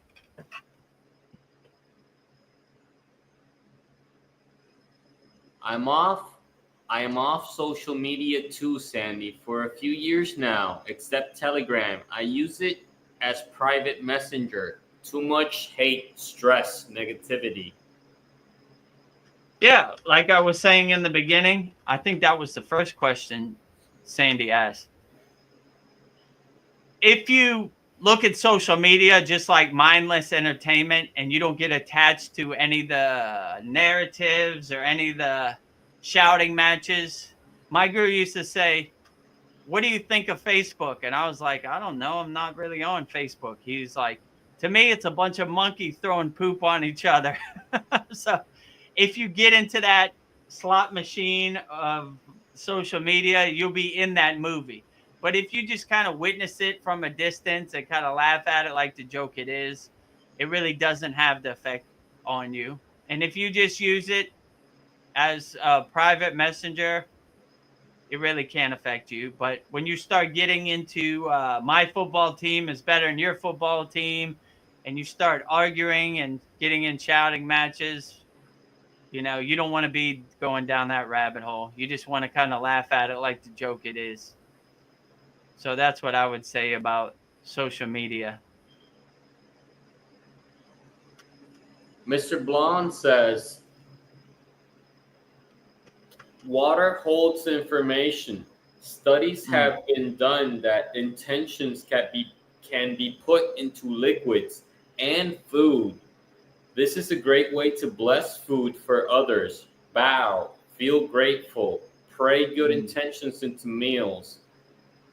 And he also continues saying, I'm not familiar with David Hawkins, maybe Vedagurudev. I'm sure if Paul was here, he might know. I'm just gonna read all of the because he's on a stroll. He has like Okay, yeah. He continues saying the colors of the chakras came after they were attributed to the light spectrum. However, originally the chakras were associated with sound first, not colors. Oldest languages were sound based. However, science and chakras both knew that there are levels to energy, Planck's law.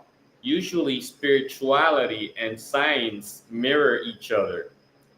The water experiment you're talking about, there was a guy named Dr. Emoto who did these experiments, but more recent studies have been done on this. So it's basically more confirmation. That's what science looks for, to be measured and repeatable. Yeah, I would agree. But yeah, like the water in your body, the vibrations in your body, the chakras, when they all kind of come together, it's like a beautiful kind of symphony, inner symphony in your body. It's very uplifting and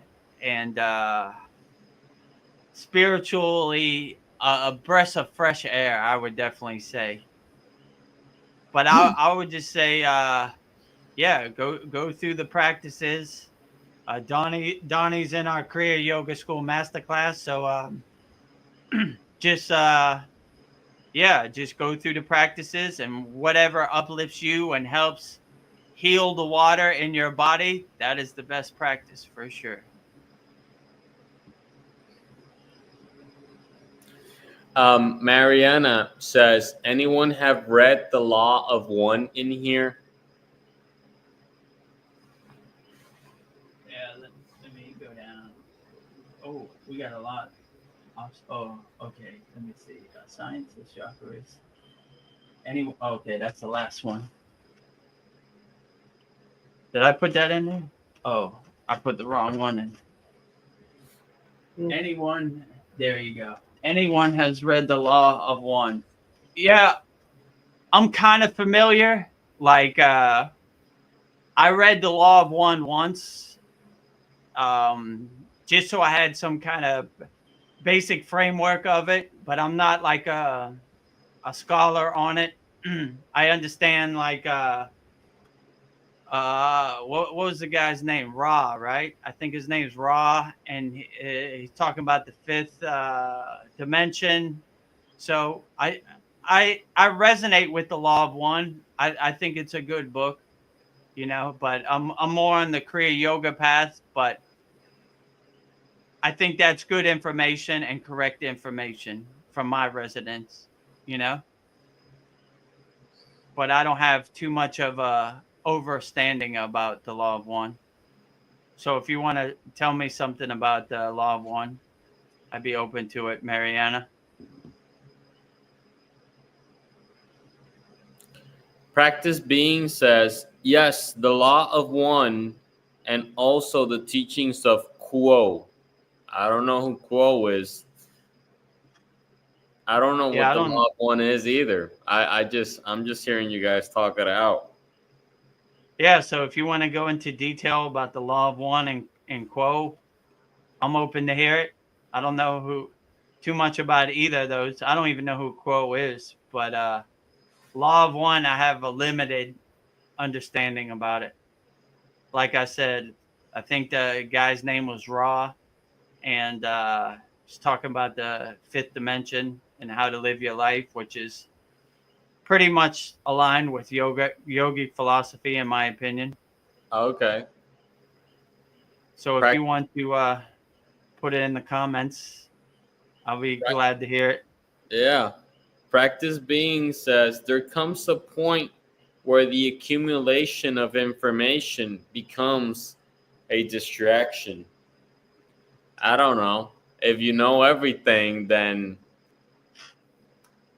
what can surprise you? If you know everything and it's the distraction, I don't even know what to answer. There would be no surprises. What distraction would there be? Yeah, so I would say that sometimes you want to know too much, and it distracts you from your practice. But I would say if knowledge helps you and uplifts you and helps give you a better understanding of why you do what you do, then why not? You know, if it's not taking away from your inner work or your inner practice, then why not? You know, try to learn as much as you can, and uplift yourself as much as you can. So when you know, when you experience these Kriya Yoga practices, no one can tell you about it because you live it, you know it, you are being it. So that's when you start making other people's information become your information, that's when it starts to take away from or distract you. Just keep what makes you feel good and resonates with you and uplifts you, and that'd be great. And what doesn't, no need for it, you know? So I would say it only becomes a distraction if you let it become a distraction. If you're the king of your castle and you protect your castle, then nothing can distract you when you're laser focused on your inner work and doing your practice.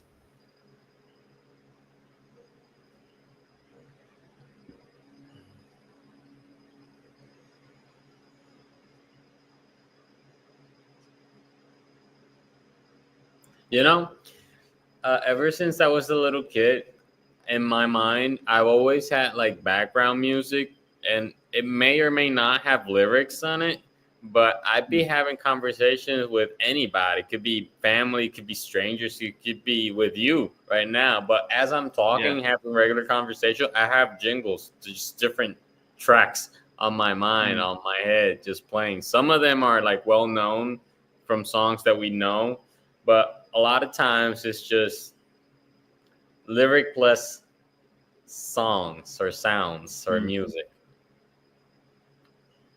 It just flows. I mean, I know it may be odd, but for me, it's kind of normal because I've been living with it so long. Yeah, like Veronica said, like I've said like Om Kriya Babaji Nam Om Namah Shivaya so much, it just became the soundtrack of my life. It just runs as the loop in the background every day, all day.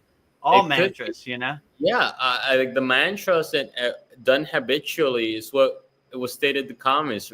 Repeating it becomes like code, like program, True. and and you intensify it. And once you do it subconsciously, it comes naturally.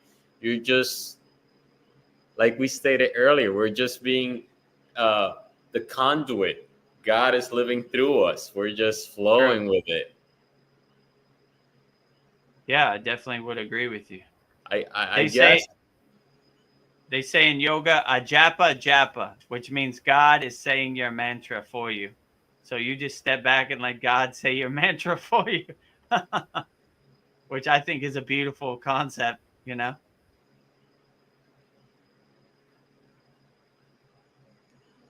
There's a very big difference in having to do something versus wanting to do something. True. There's just it just changes the perspective and intention of everything. Right.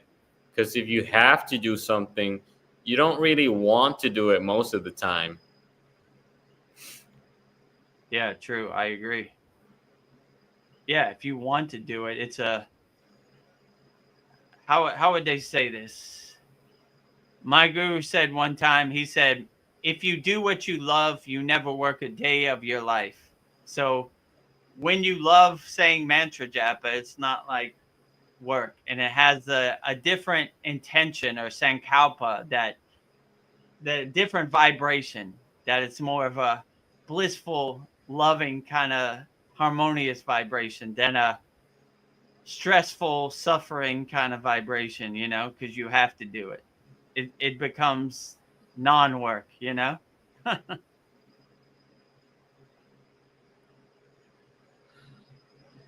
Some people get attached to like lower emotions, like they get attached to anger, like or what's this called?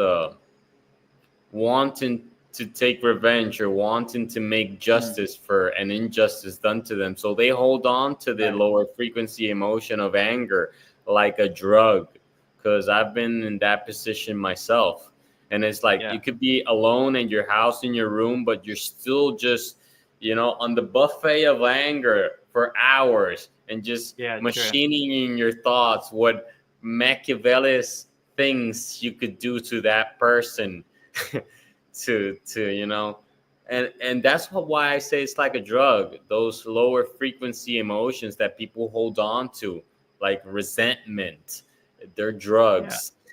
They're addictive, and they're hard to let go because it reflects on the way you talk and the tone you use whenever you speak to anybody, especially with your family, because Yeah, you true. could be with your family day by day, and it starts the chaos begins once you wake up fighting about where the milk is and the food and the coffee and you mira Diana te Yeah. llamo, niño, te llamo ya mismo.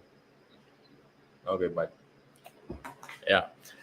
And so they hold on to this as habitual frequencies. Like they repeat it daily. So, okay, now it's tomorrow. I'm going to fight with my mom about the coffee again tomorrow. And with my sister Yeah. about the PlayStation in the afternoon or whatever it is. I'm just making things up as I go. But my main point is that we as human beings tend to latch onto a specific negative, lower frequency emotion. And True. we savor it. We don't just latch like parasites. We savor it. We enjoy it. Yeah. all the machinations in our thoughts of we're gonna do this to him or her, or they're gonna pay. Just watch, Yeah. like like the Bruno Mars songs, like the Bruno Mars song. Just don't believe me, just watch. Don't believe me, Yeah. just watch.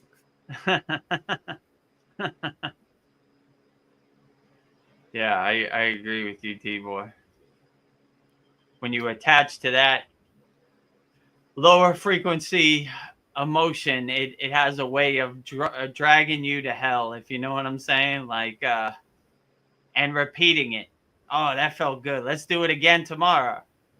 I like fighting with your mother. Let's do it again. You know, do it again over and over. And you get, just keep it's that cycle over and over and over. And it's just like, I've been around people and families that they just do it over and over again. It's like, dude, do you guys like to fight? No, we ain't fighting, bro. We Yeah. ain't fighting. We just talk to each other like this. Yeah, dude, bro, for real? Yeah. And it's just habitual. So it's normal. And to them, Yeah. they're not fighting. But to somebody else, it might look like they're definitely going at it. Yeah, for sure. I agree with you. And so, with that said, it's hard to help people. It's hard. Yeah, for sure. Because, especially, the hardest is to help people that don't want to be helped, or they think they already have the help they need and don't need any actual help from anybody Yeah. else. Yeah, I definitely. hold all the answers. You gotta ask me. Me asking you, please. Yeah, I agree with you. And it's just, I think I stated a few weeks earlier how this whole life situation, humanity, the divine comedy, and just talking Yeah, for about sure. it just makes it evident, because that's all we do anyway. We talk about it. Yeah. We just do.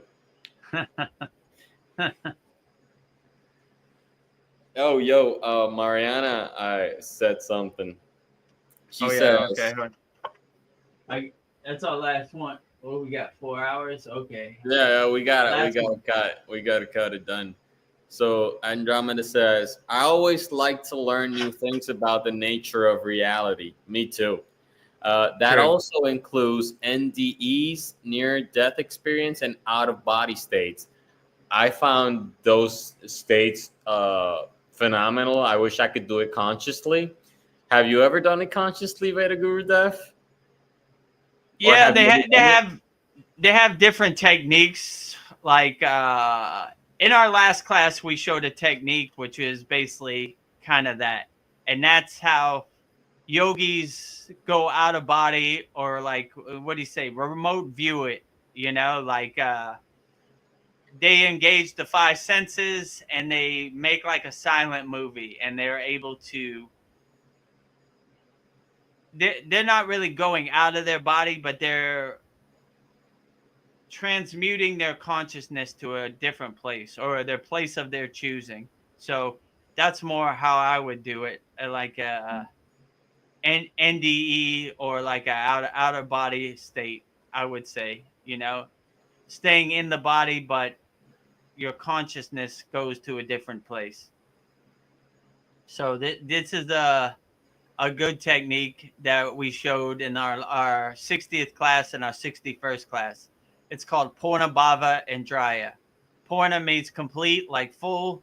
Bhava means feeling or being, and Draya is the five senses. So when you engage all three of those together, you kind of begin to control your movie and begin to go into outer body states, so called, and go to places you want to go. So that's kind of how I would describe it. And Mariana is a member of our Kriya Yoga School, so yeah, this is a good way to remote view the yogic way, and it's in our PDF notes, and it's in our class for number 60th class and number 61st class. So I would try to practice it this way. But this is how you can go out of a body, and you have more control, and you begin to realize you're the creator, you're the director of your out of body state. So this is how I would do it. But I like to call it yogic remote viewing, because you're kind of remote viewing from afar, and especially if you master it.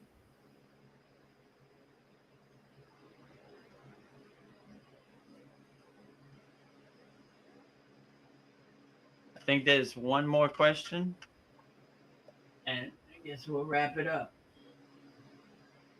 To get Yeah. out of body consciously, you need to get into sleep paralysis.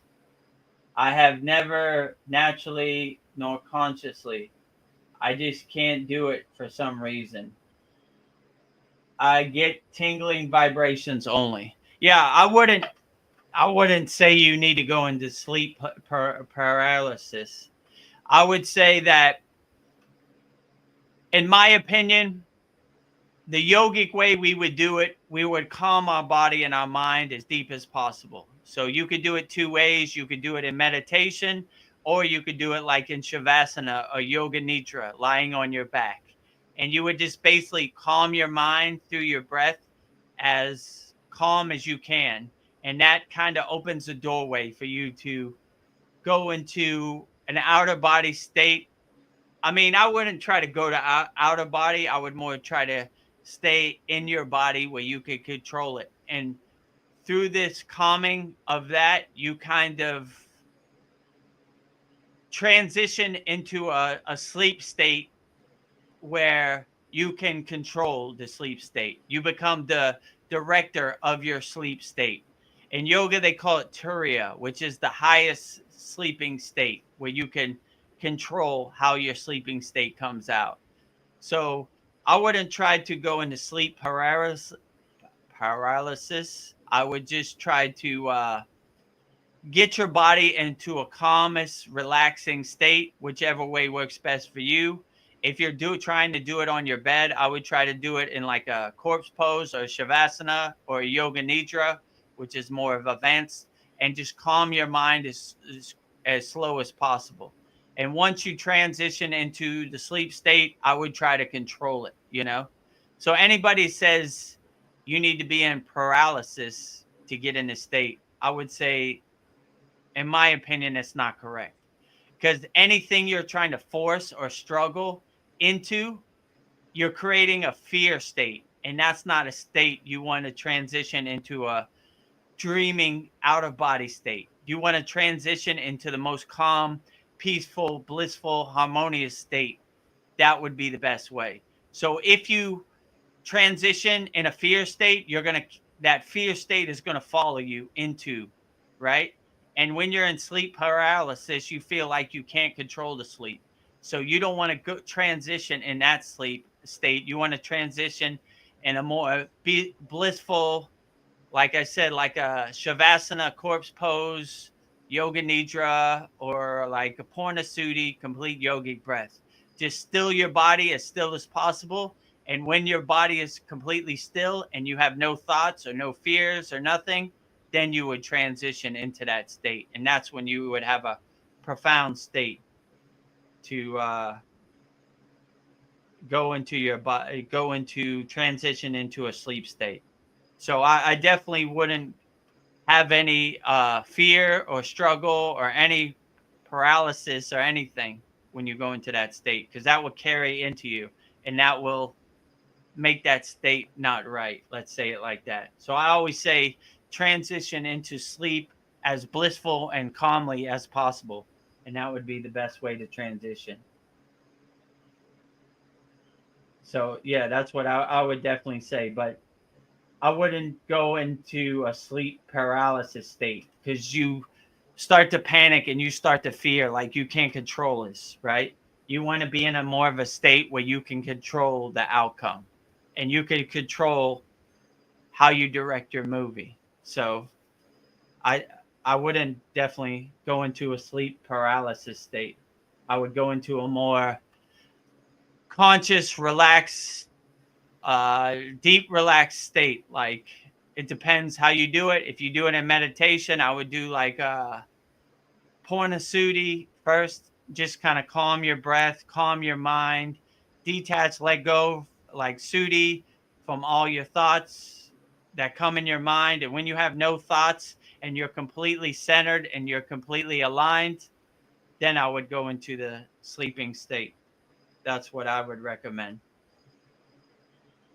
But that might be the reason why you can't get into that state. But if you're feeling some tingly and some vibrations, you're getting close.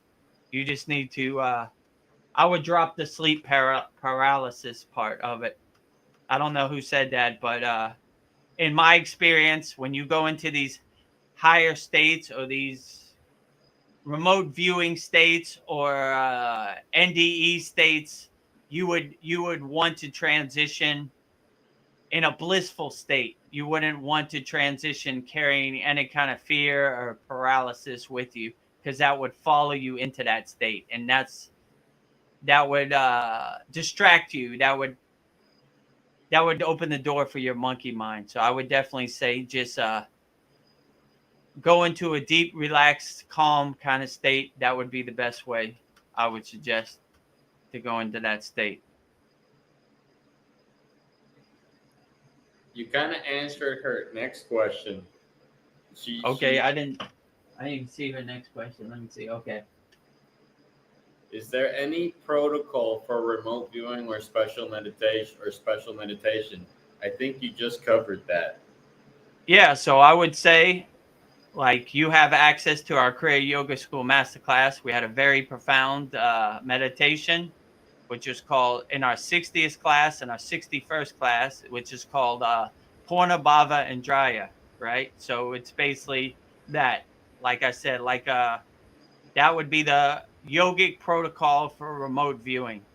And in our class is all the PDFs. You know, I explained it in detail in the class. And if you have any questions, I'll answer it in the next class also about it. But yeah, I would download that PDF. I would go back and watch or skip to that part in our 60th or 61st class. And that's how we would yogically remote view. And that's the yogis I knew. That's how they remote viewed. So yeah, it's in our Kriya Yoga School Masterclass, Purna Bhava Indraya Dhyana, which is meditation. So that would be the special meditation for remote viewing, the yogic way, I would say.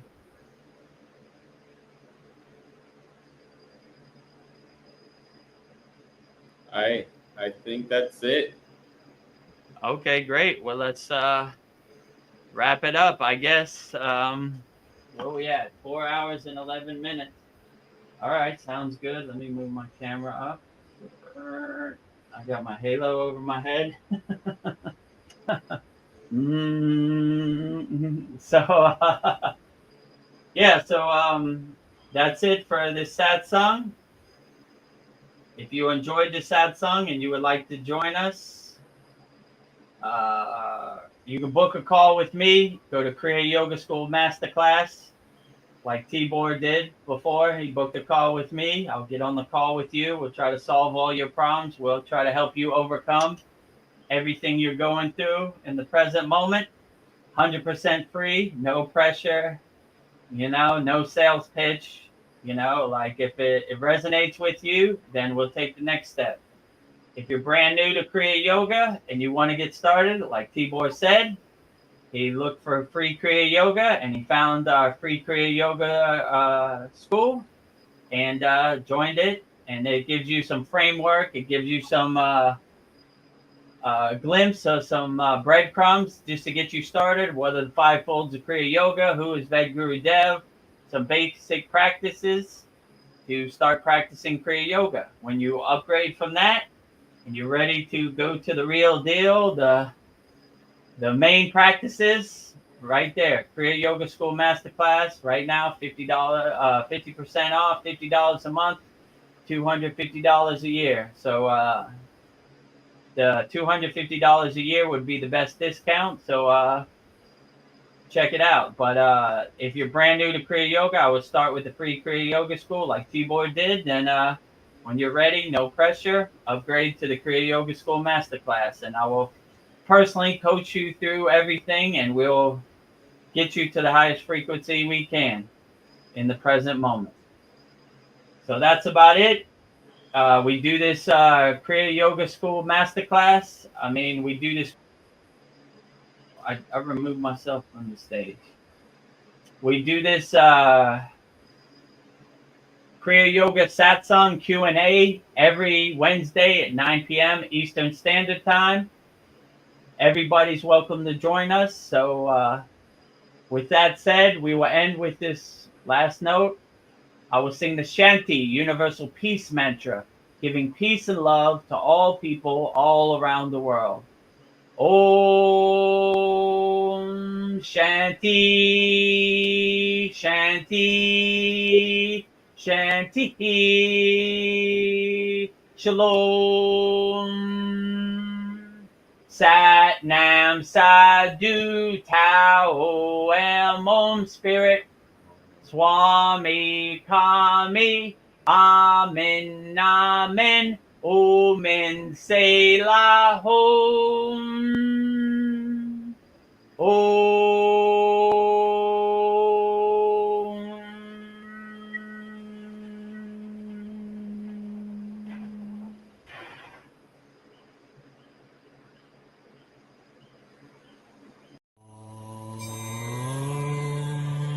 Kriya Babaji Namo.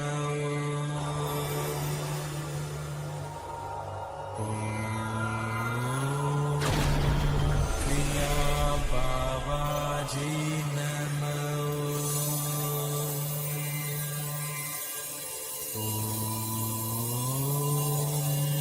Kriya Babaji Namo.